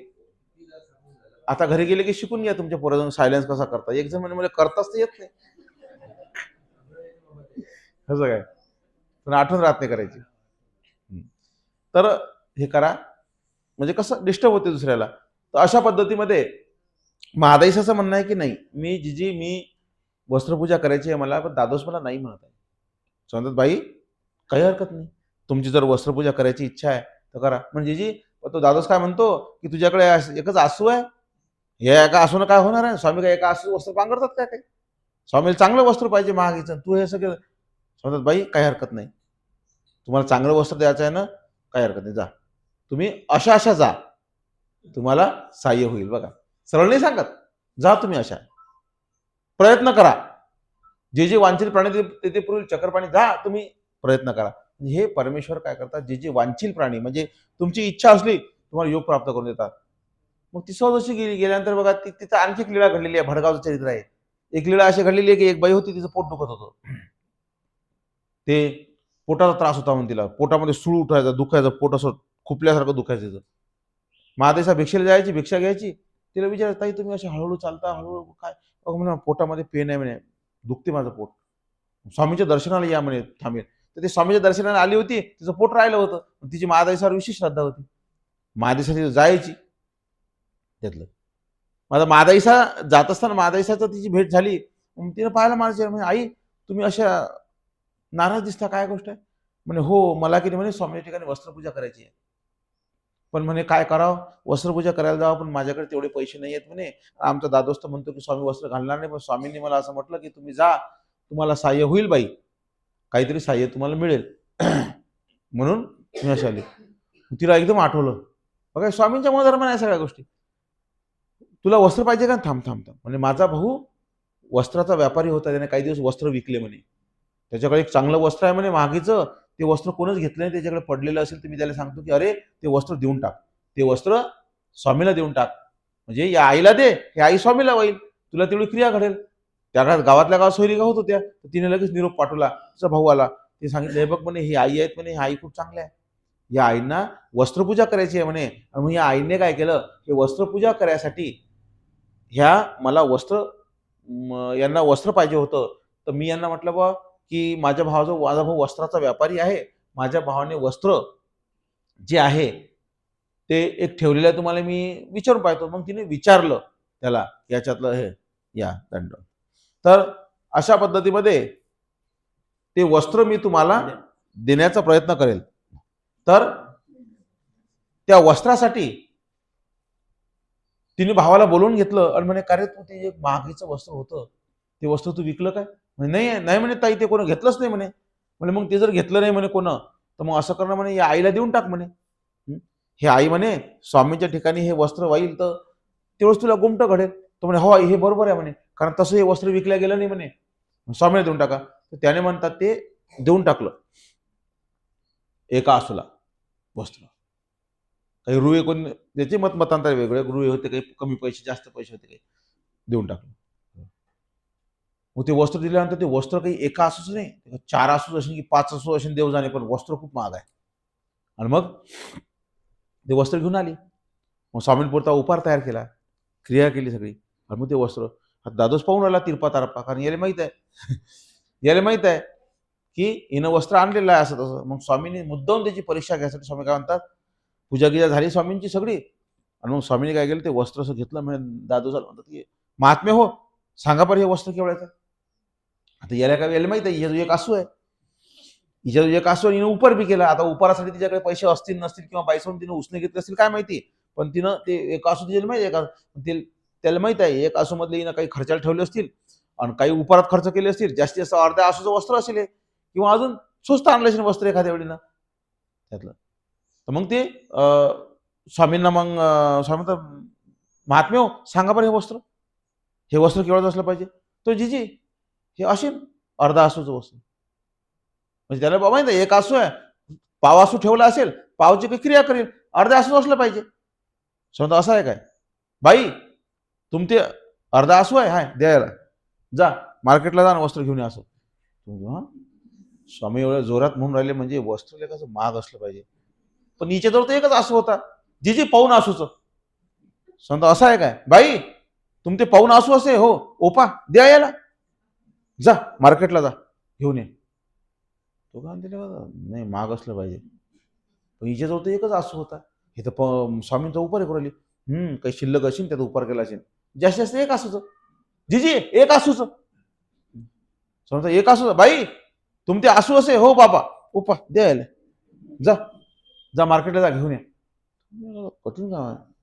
अर्ध्याचं नाही, पाऊणचं नाही, हिच्याजवळ तर एकच आसू होतो. काय केलं एवढं वस्तू, तो तर शिस्तीत माघार घ्यायला पुरते. हे आपल्या डोक्याच्या बाहेर मग चुप्पा बसला. मग स्वामी म्हणतात आणा इकडे. स्वामीने ते वस्त्र घेतलं. महात्मे हो हे वस्त्र आण एक लेख लाय. स्वामींचे शब्द आहेत, हे वस्त्र आण एक लेख लाय, म्हणजे याचं मोल तुम्ही करू शकत नाही, याची किंमत तुम्ही सांगू शकत नाही. म्हणजे दोन्ही प्रकारे अर्थ दोन निघतात बरं, त्याच्यातून दोन अर्थ निघतात. या वस्त्राचं मोल तुम्ही जाणू शकत नाही, म्हणजे ते वस्तू कमीत कमी 5 आसूचं असेल की 10 आसूचं असेल सांगता येत नाही, कारण ते वस्त्र खूप महाग आहे. म्हणजे तशी तू किंमत करू शकत नाही. कारण ते म्हणतात ना, गाढवाला गुळाची काय चव. दारावर साडी विकणारा येते, त्यानं जर कधी 10,000 साडी आणली तर कोणी घेईन काय, 100 रुपये मागतील त्याला. म्हणजे ते 10,000ची साडी त्याने दारावर विकायला आणूच नाही, आहे की नाही. पंचित, कारण नेहमीच्या घेणाऱ्याला तेवढी किंमत माहीतच नसते. स्वामींच्यासाठी वस्त्र आणायचं होतं तर स्वामींनी स्वतःची अंगी नागदेवचार्याला दिली. अरे माझा शर्ट घालून जाय. ते जीजी तुमचं शर्ट मी कशाला घालू. सांगता तैसे नव्हे, व्यवहार तो व्यवहारची सिद्धी जाय. म्हणजे व्यवहार तो दुकानदार बी सुद्धा तुझ्या अंगातलं शर्ट पाहून तसा कपडा दाखवेल, म्हणून तू काय कर, माझं शर्ट घेऊन जाय म्हणे. म्हणजे असा व्यवहार असते म्हणे. तसं दादोस व्यवहारातून बी ओळखू शकला नाही, ते वस्तू खूप महाग आहे. 5 आसूचा आहे की 7 आसूचा आहे की 10 देव जाणे. एका आसूचं तर ते चुकून नाही, त्याच्या चौपट किंवा 10 पट मोठं असलं पाहिजे ते वस्त्र, हा एक अर्थ. आणि दुसरं, महात्म्य हे वस्त्र आण एक लेख लाये, म्हणजे या वस्त्रासाठी महादैसाने केलेली आर्त, महादैसाने केलेली तळमळ, महादैसाने केलेली तीव्र इच्छा, महादैसाने आमच्याजवळ केलेलं दुःख, आणि त्याच्या माध्यमातून हिच्या दैवाने, पुरुष प्रयत्नी दैवाचं साह्य, हिला झालेलं साह्य आणि हिची मनोकामना पूर्ण होऊन राहिली, ही खूप मोठी गोष्ट आहे. हे तुमच्या बजेटच्या बाहेरचं काम आहे. तुम्ही याचा अंदाज बी करू शकत नाही. तुम्ही फक्त योगक्षम उपार करा, अवघ्यासहित करा, माझ्या सुकटी करा आणि श्वेत उपार करा. तुमचं एवढीच तुमची लायकी आहे. तुम्ही अशा पद्धतीची क्रिया करू शकत नाही. म्हणजे परमेश्वर करून घेतात. तुमच्याजवळ जर एखाद्या गोष्टीची तयारी असली, परमेश्वराला कळते आणि परमेश्वर तशी योग प्राप्त करून ते करून घेतात. तर इथं महादैसाजवळून तिची वस्त्रदानाची इच्छा देवाने पूर्ण करून घेतली विशिष्ट माध्यमातून, आणि ते वस्त्राची जी अंगी शिवली, ते म्हणतात स्वामींनी तब्बल 6 महिने घातली म्हणतात. 6 महिने ते स्वामींनी ते वस्त्र परिधान केलं म्हणे. आणि 6 महिन्यानंतर स्वामी म्हणतात, बाई ही अंगी वानरेशाशी देऊ, म्हणजे ही तुमची अंगी आम्ही 6 महिने घातली, ही आता आम्ही नागदेवचार्याला देऊ. म्हणजे जीजी तुमची इच्छा, तुम्हाला ज्यांना द्यायची त्यांना द्या. म्हणजे नागदेवचार्याला दिली, म्हणजे तिच्या भावालाच भेटली. म्हणजे परत तिच्या भावाने ती किती दिवस घातली, किती आनंद तिला. 6 महिने स्वामींनी घातली, नंतर भेटली तर आपल्या भावालाच भेटली, किती आनंद झाला तिला. म्हणून तुम्ही या वस्त्राचं मोल नाही करू शकत. हे आण एक लेखला आहे, एवढं महत्व त्या वस्त्राचं. म्हणजे अंदर जर इच्छा असली पूर्ण करतात. भांडारा करायला इच्छा होती स्वामीच्या ठिकाणी क्रिया करायची, धानुबाईच्या माध्यमातून करून घेतली स्वामी, पूर्ण करून घेतली क्रिया. नाथोबाला पंगत करायची इच्छा होती. नाथोबा स्वामीच्या सन्निधानात एक भक्त आला, एक यजमान आला. तो यजमान चालू चालू यजमान म्हणजे एक दाखवायचं एक आणि करायचे एक. दाखवायचे दात वेगळे, खायचे दात वेगळे. तो स्वामीला काय म्हणतो माहिती आहे का? स्वामी जो आला असा, स्वामी जो उभा राहिला, स्वामीला म्हणे जीजी उद्या पंगत करायची आहे म्हणे, तर मला की नाही बाजारातलं थोडं समजत नाही, बाजार करणारा माणूस द्या तुमचा. स्वामीने नाथोबाचं चयन केलं. नाथोबा याला घेऊन जाय, याला बाजार दाखवून मार्केटहून पदार्थ घेऊन ये. आता स्वामींच्या पुढे तर बोलला, म्हणजे लोकांना वाटलं की लयच चांगला यजमान आहे, पण हा चालू यजमान नाथोबाला घेऊन गेला आणि मार्केटमध्ये गेला. आता नाथोबा जरी त्याला हृदयशून्य आहे, पण त्याला व्यवहाराचे ते पदार्थ चांगले करतात. तर त्याने त्या दुकानामध्ये चांगल्या हायफाय दुकानात सांगितलं की हा तांदूळ उच्च आहे. त्याला लक्षात आलं नाथोबाच्या. नाथोबा काय म्हणतो, हो हा तांदूळ द्या बरं, 1 किलो 2 किलो काय घ्यायचा तो. तर तो यजमान काय म्हणते, हा घ्या, हा हलका, हा घ्या, हा हलका घ्या. नाथोबा म्हणते, ओ तो बरोबर नाही आहे, हा थांबा तुम्ही, हा चांगला आहे. नाथोबा म्हणते ठीक आहे, आपल्याला काय करावं लागते. गहू घ्यायचे. नाथोबा चांगले गहू दाखवले, हा हे गहू घ्या, हे गहू. तो काय म्हणतो, थांबा, हे हे हे गहू द्या. अरे काय पांचट माणूस आहे का? मी चांगलं चांगलं सांगू राहिलो, तो म्हणते हा गहू बरोबर नाही, हा तुम्हाला नाही समजत. तुरीची डाळ घ्यायची. नाथोबा म्हणता हे तुरीची डाळ द्या. तो काय थांब, हे हे बघ. तो म्हणे भाऊ तुला तुला जे घ्यायचं ते घे, मला विचारू नको. अरे मी चांगलं तुला सांगू राहिलो. नाही नाही, सगळा खराब माल घेतला, सगळा खराब म्हणजे हलका माल. नाथोबा म्हणे मी आता तुला काही सांगत नाही, तुला जे करायचं. तिथं तर फुशारकी मारली मोठी की माणूस द्या. हे काय म्हणजे सगळं जमा करून आणलं, सगळं तो उपार आणला, तू उपार तिथं तयार केला सगळं असं तसं. नाथोबा बसलेला आहे, एका कोपऱ्यात बसले नाथोबा आपले, सगळी क्रिया मस्तपैकी होऊन राहिली. स्वयंपाक झाला, हे झाला ते झाला, पूजन झालं, स्वामींचं पंगत बसली. पण स्वामीला मोठा तो दंडक्षा करू राहिला, स्वामीला लगे हे करू राहिला, रडून पडून राहिला. नाथोबा म्हणते काय का भाव दाखवू राहिला, तिथं तर चालू धंदे करत होता हलका. अरे सफेद कपडे खिशे खाली म्हणून रे, नाही तर तुला गंमत दाखवली असती. हा तुले उद्या पंक्तीचा दंडोत घातला असता आणि कशी क्रिया असते, चांगला माल कसा असते तो दाखवलं. पण झालं आपले बी काय, आपले बी सफेद कपडे खिशे खाली, तुला मोठा भाव दाखवून राहिला असं याने मनातच म्हटलं बरं. कोणा जो बोलला गेला काहीच नाही. इथं पहा ना भाव दाखवते, तिथं हलके तांदूळ घेते. पण ते स्वामींचं लक्ष गेलं. आता स्वामी म्हणजे स्वामी सर्वच नाही, स्वामींचं काय हो, स्वामीला सर्व करते. स्वामी काय म्हणतात, मंडळी का काय म्हणून राहिले तुम्ही. दीदी काही नाही, समजा काही नाही, काय तू काय बोलला इकडे ये. ते म्हणतात कशालाच आपण बोललो, झाला आता स्वामी म्हणतात इकडे काय म्हणून राहिला तू तिथं बसून. म्हणजे काही नाही, काही नाही, नाही तू काय बोलला सांग म्हणे तिकडे असं. जीजी काही नाही, तुम्ही मला काल या संग बाजार घ्यायला पाठवलं ना जीजी, तर आता हा मोठी क्रिया करून राहिला, लढून पुळून डोळे पाणी गिनी आणून डोळ्यात म्हणे, अश्रू आणून म्हणे. तर मला मी एवढंच म्हटलं की इथं मोठा भाव दाखवला, तिकडे तर साधा सुद्धा माल घेतला स्वामीसाठी खायला. जी मी फक्त एवढंच, मी याला चांगलं चांगलं तुम्ही मला पाठवलं, मी याला चांगले तांदूळ चांगले गहू दाखवले, यानं खराब घेतले. तर मी फक्त एवढंच म्हटलं जीजी की माझे पैसे असते तर मी उद्या उपार केला असता, याला सांगून दिलं असतं की चांगला माल कसा असते, चांगला उपार कसा असते म्हणून. पण जीजी माझं काही नाही म्हणून फक्त एवढं एवढं बोललं. जी सांगतो असं आहे काय, मग तुला आता पंगत करावं लागेल. तो घ्या आता केवढी आपण. जीजी ते काही नाही, तू बोलला ना तर तुला आता पंगत करायला लागते. जीजी माझ्याकडे काही नाही आहे. सांगतात ते काही नाही, दंडोत घाली तर म्हणतात काय खोकून फसलं का, आता याच्यानंतर कोणाला बोल. सांगतात दंडत घाली तर की मी मार्गाला पंगत करेल म्हणून. जीजी माझ्याकडे काही नाही, तू ते पाहून नंतर तू पहिले दंडोत घाल, दंडोत घाल पहिले. मुलं काही दंड घालायला लागला, ठीक आहे पंक्तीचा दंडोत. स्वामीने काही ताबडतोब नाही केली. म्हणजे 2 दिवसांना आहे की 8 दिवसांना आहे की 15 दिवसांना काय माहिती. स्वामी म्हाळशीच्या निवासी चरित्र आहे. स्वामी म्हाळशीच्या मंदिराकडे फिरायला गेले, तिथे भिकारी बसलेले आहेत. तर स्वामींनी भिकारी म्हटल्यापेक्षा ते दान मागणारे जे आहेत मंदिराजवळ बसणारे, ते अनेक दान देणारे येतात आणि दान घेणारे ते बसलेले असतात. ते दान देणाऱ्याच्या लाईनमध्ये स्वामी म्हणतात हे जागा खाली आहे, इथं पट्टी लाव. इथं पट्टी लाव आणि इथं म्हणे भिक्षा माग म्हणे. एरोळ मेंगरोळ शब्द सांगितला.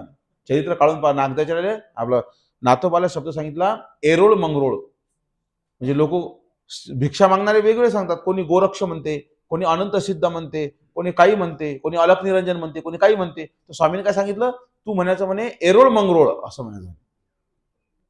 मग तो एरोळ मंगरोळ म्हणते, तर मग ते दान देणारे लोक जे असतात, रोज मंदिरात जाणारे, ते दान देतात. दान देणारे काय म्हणतात, नवीन नवीन आला, हा नेहमीपेक्षा नवीन आलेला आहे, हा याला दान दिलं पाहिजे, याला द्यायला लागले. मग बाकीचे म्हणे अरे काय झालं, यालाच भेटवलं सगळं, आपल्याला काहीच नाही भेटवलं, की याच्या कोर्टात नेलं पाहिजे, याच्यावर खटला भरला पाहिजे, याच्यावर अतिक्रमण केलं तर केलं, वरून आमचं जाणार हे सगळं. म्हणते खूप खूप जमा झालं नाथोबाला. कारण आता स्वामींचा शब्द, स्वामींचा मनोधर्म इतरांपेक्षा भरपूर. त्या काळात पैसे कमी आहेत म्हणून कोणी तूर डाळ देऊन राहिलं, कोणी उडद डाळ देऊन, कोणी मूग डाळ देऊन राहिलं, कोणी तांदूळ देऊन राहिलं, गहू देऊन राहिलं. हे याचं भरपूर झालं म्हणे. काही तार कवळा कवळा, काही पैसे बी आले, काही त्याला काही दक्षिणा बी आली. सगळं उचललं, घेऊन आला. सांगतात बाई चांगलं चांगलं निवडा, जे साधारण असेल ते विकून टाका, त्याच्या बदली दुसरं आणा, तूप आणा आणि मंडळीकाची पंगत करा जोरात. आणि मग त्या ठिकाणी सर्व चांगलं नवीन आणल्या गेलेलं आहे, सगळं उत्तम पदार्थ आणल्या गेलेला आहे, ते निफुजवले, ते तयार केले, त्याची पंगत बसली सगळी जण. स्वामी म्हणतात मग मंडळी का घाला का दंडवत, आता दंडवत घाला. नाथोबाला खूप हृदय भरून आलं, नाथोबाचं अंतकरण भरून आलं, की जीजी मी फक्त मनात उल्लेख केला, पण तुम्ही माझा पूर्ण केला. म्हणतात हो, येथूनही मंडळिकाची क्रिया चरितार्थ हो. म्हणजे मनातून तयारी, त्याने मनातून म्हटलं होतं की माझं पैसे नाही, तर मी याच्यापेक्षा चांगली क्रिया तुला करून दाखवली असती, पण माझ्याकडे नाही. तर स्वामीने ते पूर्ण केली. स्वामींनी अशा काही लीळावरच स्वामींनी त्या लीळा सांगितल्यात, पण एकांकाच्या लीळा स्वामींनी सर्व भक्तिजनांच्या माध्यमातून सांगितल्या. तर याच्यावर स्वामी म्हणतात की मंडळी का तुमचा मनोरथ जसा आम्ही पूर्ण केला, तसाच भांडाऱ्या करायचा मनोरथ आम्ही धानाईसाच्या आवारामध्ये पूर्ण केला. असे एकांकाला चरित्र आहे. म्हणून मानसिक क्रियेने सुद्धा तुम्हाला क्रियेचं गुमट मिळते. मनातून दुःख केलं होतं, नाथोबान फक्त दुःखच केलं होतं की माझ्याकडे पैसे नाही तर मी क्रिया केली असे, देवानं क्रिया करून घेतली. म्हणून तुमची इच्छा जर तुम्ही तीव्र ठेवली, परमेश्वर सहाय्य करतात. तसं सहस्रार्जुनाला काय इच्छा होती की माझे हे हात आहे हे मला मिळाले पाहिजेत. आणि म्हणून दत्तात्रय महाराजांनी बरोबर प्रसंग आणला तसा. दत्तात्रय महाराज एक दिवस स्नानाला गेले, स्नानावरून आले आणि त्या ठिकाणी पोहोचले. तर आता याला हे सर्व माहित होतं की इथं आल्यानंतर दत्तात्रय महाराजांचे पाय पदप्रक्षालन केले जातात, इथं गेल्यानंतर दत्तात्रय महाराजांचे पाय पुसले जातात, इथं गेल्यानंतर दत्तात्रय महाराजांना नवीन वस्त्र दिल्या जाते, इथं गेल्यावर दत्तात्रय महाराजांच्या पादुका त्यांच्या पायामध्ये घातल्या जातात. असं त्याला सगळं माहित होतं. दत्तात्रय महाराज इथं आले उभे राहिले, इथं भक्त काय करतो, दत्तात्रय महाराजांना धूप दाखवतो म्हणे.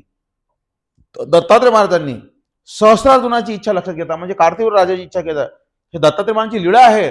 त्यावेळेस दत्तात्रय महाराजांनी आपल्या लीळेनं धूपदानी आणि धूप दाखवणारा सेवक दोघे गायब केले, अदृश्य केले त्या क्षणाला, की हा याचं डोकं चालते काय. यावेळेस तुम्हाला समजलं पाहिजे, लक्षात आलं पाहिजे.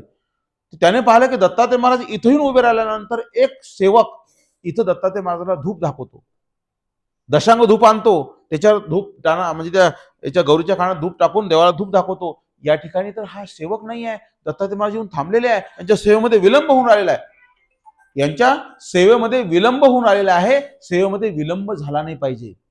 म्हणून त्याने काय केलं, पटकन गेला, जिकडे पाणी तापत असेल तिकडून ते थाप्या हातावर त्याने इंगळ घेतलं, म्हणजे विस्तू घेतले, ते कोळशे किंवा गौरी असेल किंवा काय असेल नसेल ते घेतलं, आणि त्याच्यावर आता कसं टाकलं काय माहिती त्यानं, त्याच्यावर दशांग धूपही घेतला म्हणे, आणि येऊन दत्तात्रय महाराजांना पाठीमागून धूप दाखवायला लागला. कारण दत्तात्रय असे उभे आहेत, ते केस असे मागं सोडलेले आहेत, मोठे केस आहेत, त्या केसांना धूप दाखवायला लागला.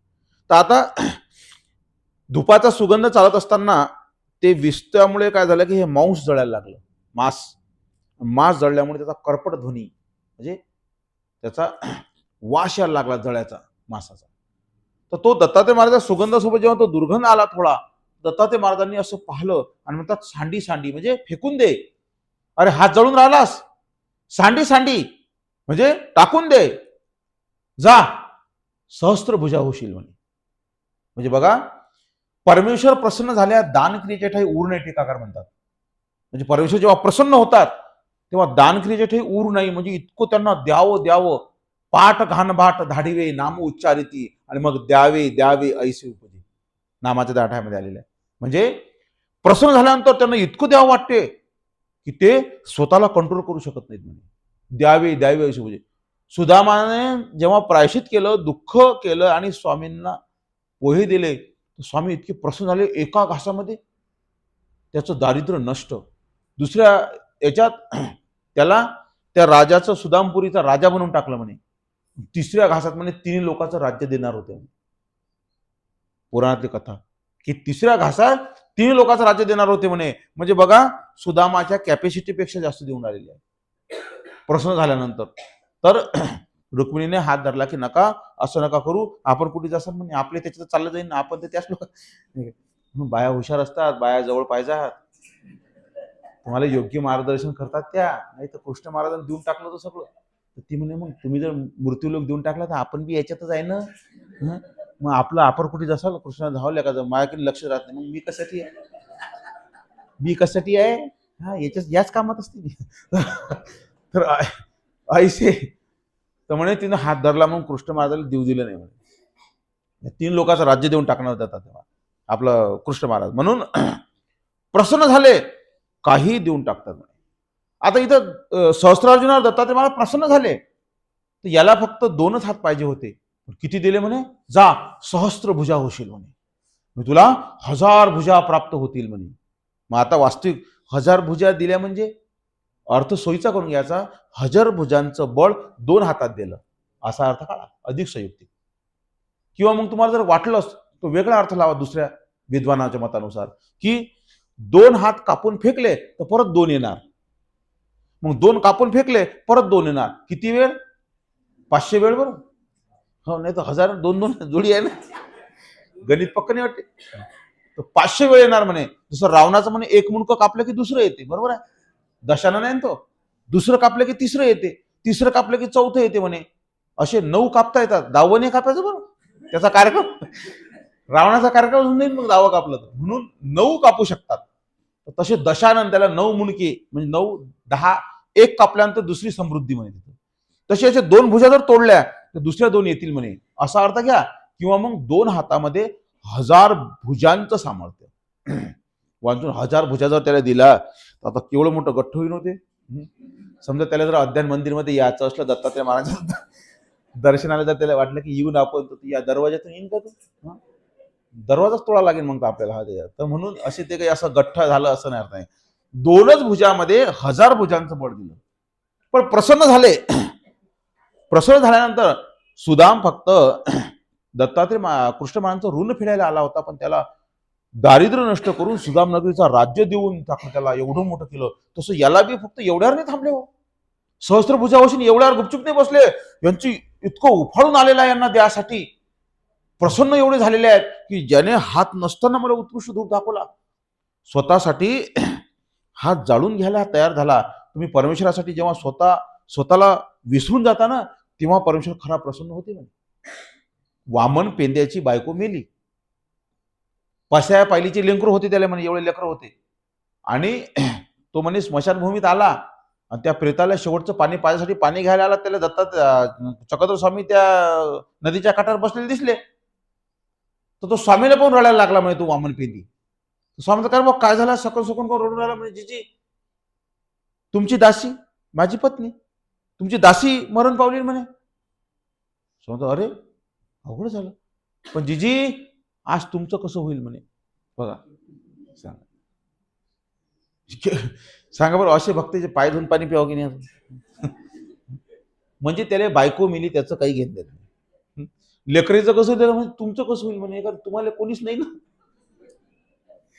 तुम्ही म्हणे तुम्हाला माहितीही नाही, फोन नाही तुम्हाला, काही नाही, आणि माझी बायको मेली म्हणे, तुम्ही आज 12 वाजता भिक्षेला येसान, तुम्हाला भिक्षा कोण वाढी.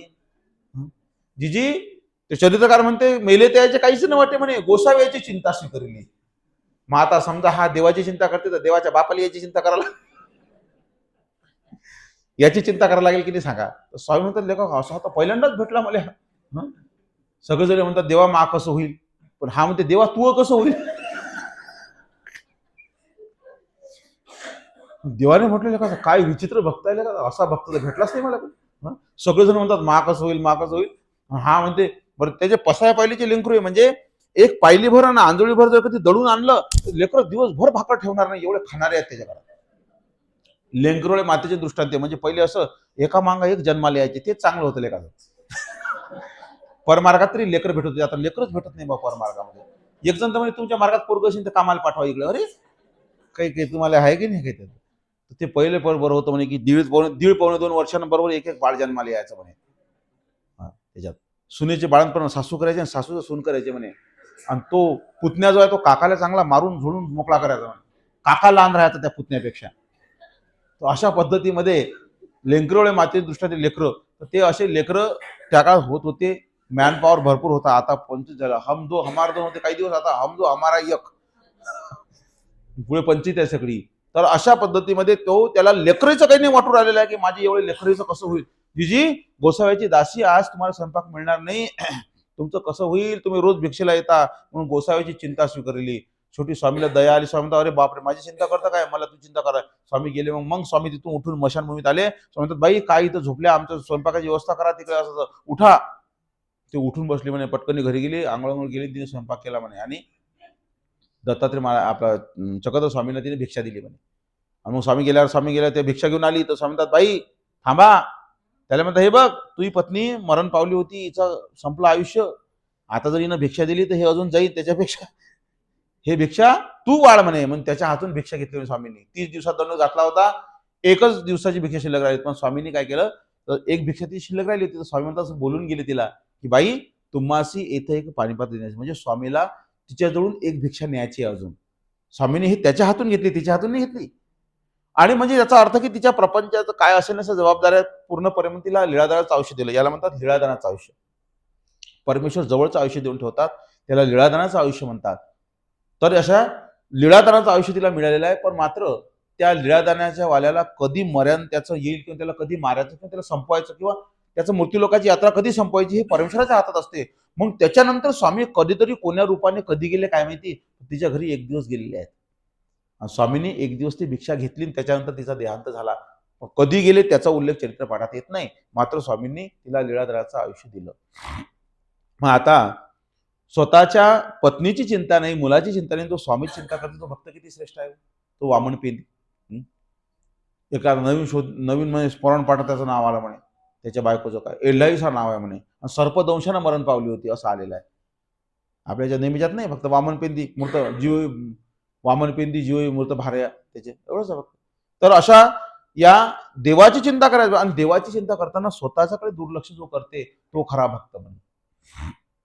जो स्वतःच्या सगळ्या सुविधा पाहून जर करत असेल तर तो दुरून भक्ती येते. परंतु ही भक्ती महत्वाची आहे. तर या ठिकाणी हे फार उच्च प्रकारचा भक्त आहे हा.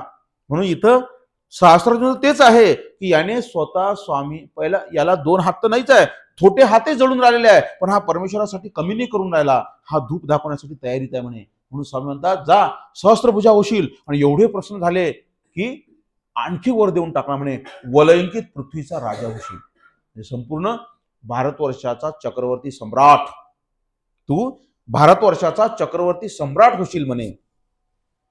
2 झाले. आता थांबाव की नाही, आणखी तिसरा बी दिला वर. लोकाचे जानोनी मनोरथ पूर्वशील.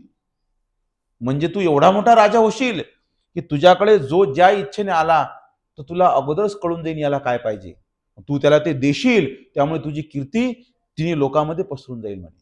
लोकाचे जानोनी मनोरथ पूर्वशील. असे 3 वर दिले म्हणे. पण 3 स्पीड ब्रेकर लावले त्याला. वर तर 3 दिले पण 3 स्पीड ब्रेकर लावले म्हणे. पण म्हणे स्त्री ब्राह्मण गाईचं जर हनन करशील तर अधोगतीला जाशील. कारण तू क्षत्रिय आहेस आणि क्षत्रियाला सगळं मिळाल्यानंतर तो उन्माद पावते. तसं तुला जर उन्माद झाला तर तू उन्माद किती झाला तरी तू कधीही स्त्री ब्राह्मण गाईचं रक्षण करायचं. कारण तोच खरा क्षत्रिय जो स्त्री ब्राह्मण गाईचं रक्षण करतो. जो या तिनांना अभय देत नाही तो पदच्युत आहे. म्हणजे पदावरून पडलेला क्षत्रिय आहे. तो एक दिवस अधोगतीला जाणार. म्हणून याचं काटेकोरपणे पालन कर आणि जा म्हणे असं त्याला वरदान देऊन टाकलं. सहस्त्रार्जुन म्हणे त्यावेळेस त्याला 1000 भुजा प्राप्त झालेल्या आहेत म्हणे. म्हणून त्याचं नाव आता बदललं. कार्तवीर्य राजाचा कोण झाला तो सहस्त्रार्जुन म्हणे. 1000 भुजा त्याने प्राप्त केलेल्या आहे. आणि आता हा राजा होता, भुजा प्राप्त झाली. आता हा दुसरा देवच झाला ना हो. म्हणजे देव म्हणतात जी इच्छा असते ते पूर्ण करते. तसं हा म्हणे देवासारखंच याला वरदान देऊन टाकलं की लोकांची जाणून मनोरथ पूर्व करशील. म्हणजे हा देवासारखाच झाला. पण यांना हे लक्षात ठेवायला पाहिजे होतं की आपण शेवटी देऊ नाही किंवा आपण काही करू शकत नाही. आपल्याला कुठंतरी प्रतिबंध लावलेला आहे, पण त्या प्रतिबंधाला तो विसरून गेला आणि त्या राज्याच्या लोभामध्ये, राज्याच्या त्या याच्यामध्ये त्याला या वरदानाचं वरदान तर लक्षात आहे, पण दत्तात्रय महाराजांनी सांगितलेल्या ज्या अडचणी आहे, जे प्रतिबंध आहे, त्याच्याकडे त्याचं लक्ष राहिलं नाही. अर्थात तो विसरून गेला त्याच्या याच्यामध्ये आणि मग तो राज्य करू लागला, लोकांचे दुरून मनोरथ पूर्ण करू लागला. लोक त्याच्या दुरून दुरून दर्शनाला यायला लागले, मनोकामना पूर्ण व्हायला लागल्या, पृथ्वीचा राजा झाला, त्याला खूप वैभव प्राप्त झाला म्हणे. परंतु काही माणसाचं कर्मानुबंधिनी मनुष्य लोक आहे. माणसाचं कर्म जे असते ते फार गहन असते. कोण्या वेळेस कोणते प्रसंग येतील ते सांगता येत नाही. आणि म्हणून सहस्रार्जुनाला एक दिवस शिकारीला तो निघाला, शिकार करण्यासाठी निघाला. आणि राजे लोक जे असतात ते अखेटला जातात, म्हणजे शिकारीला जातातच. त्यांनी त्यांची सवय प्रॅक्टिस ठेवावी, त्यांना धनुर्विद्येची प्रॅक्टिस राहावी म्हणून ते अखेटला जातात. तर म्हणे दुपारून 3 ते 6 हा जो प्रहर आहे दुपारचा, चौथा प्रहर, सकाळी 6 ते 9, 9 ते 12 दुसरा, पहिला 6 ते 9, 9 ते 12 दुसरा, 12 ते 3 तिसरा आणि 3 ते 6 चौथा. तर याला वीडचा प्रहर म्हणतात, कारण राजे लोक वह्याळीला जातात म्हणून त्याला वीडचा प्रहर म्हणतात. आणि वीडच्या प्रहारात पूर्वी मानभाव जेवण करायचे म्हणून त्याला व्याळी म्हणतात, संध्याकाळच्या जेवणाला. तर असं वीड शब्दाची व्युत्पत्ती. तर त्या दुपारच्या प्रहरामध्ये 3 नंतर राजा अखेटला जातो, म्हणजे त्याला शिकारीचं तारतम्य असलं पाहिजे, धनुष्यबाण त्याचा सज्ज असला पाहिजे. तो शिकार करायला जातो. मग दाट झाडीमध्ये जायचं, शिकार करायची. तर शिकार करत असताना तो त्या ठिकाणी गेला आणि राजहट्ट असते, राजाच्या डोक्यात एखादी गोष्ट घुसली की तो पूर्णच करते. तर म्हणे तो त्या शिकारीच्या मागे लागला म्हणे, आणि शिकारीच्या मागे लागला म्हणजे शिकाऱ्याने त्याला चकवा दिला, ती त्याला दाट झाडीमध्ये घेऊन गेली. त्याचं सैन्य बाहेर राहिला आणि त्या झाडीमध्ये घुसला. अंधार पडून गेला. अंधार पडल्यामुळे काय झालं, त्याला शिकार दिसली नाही.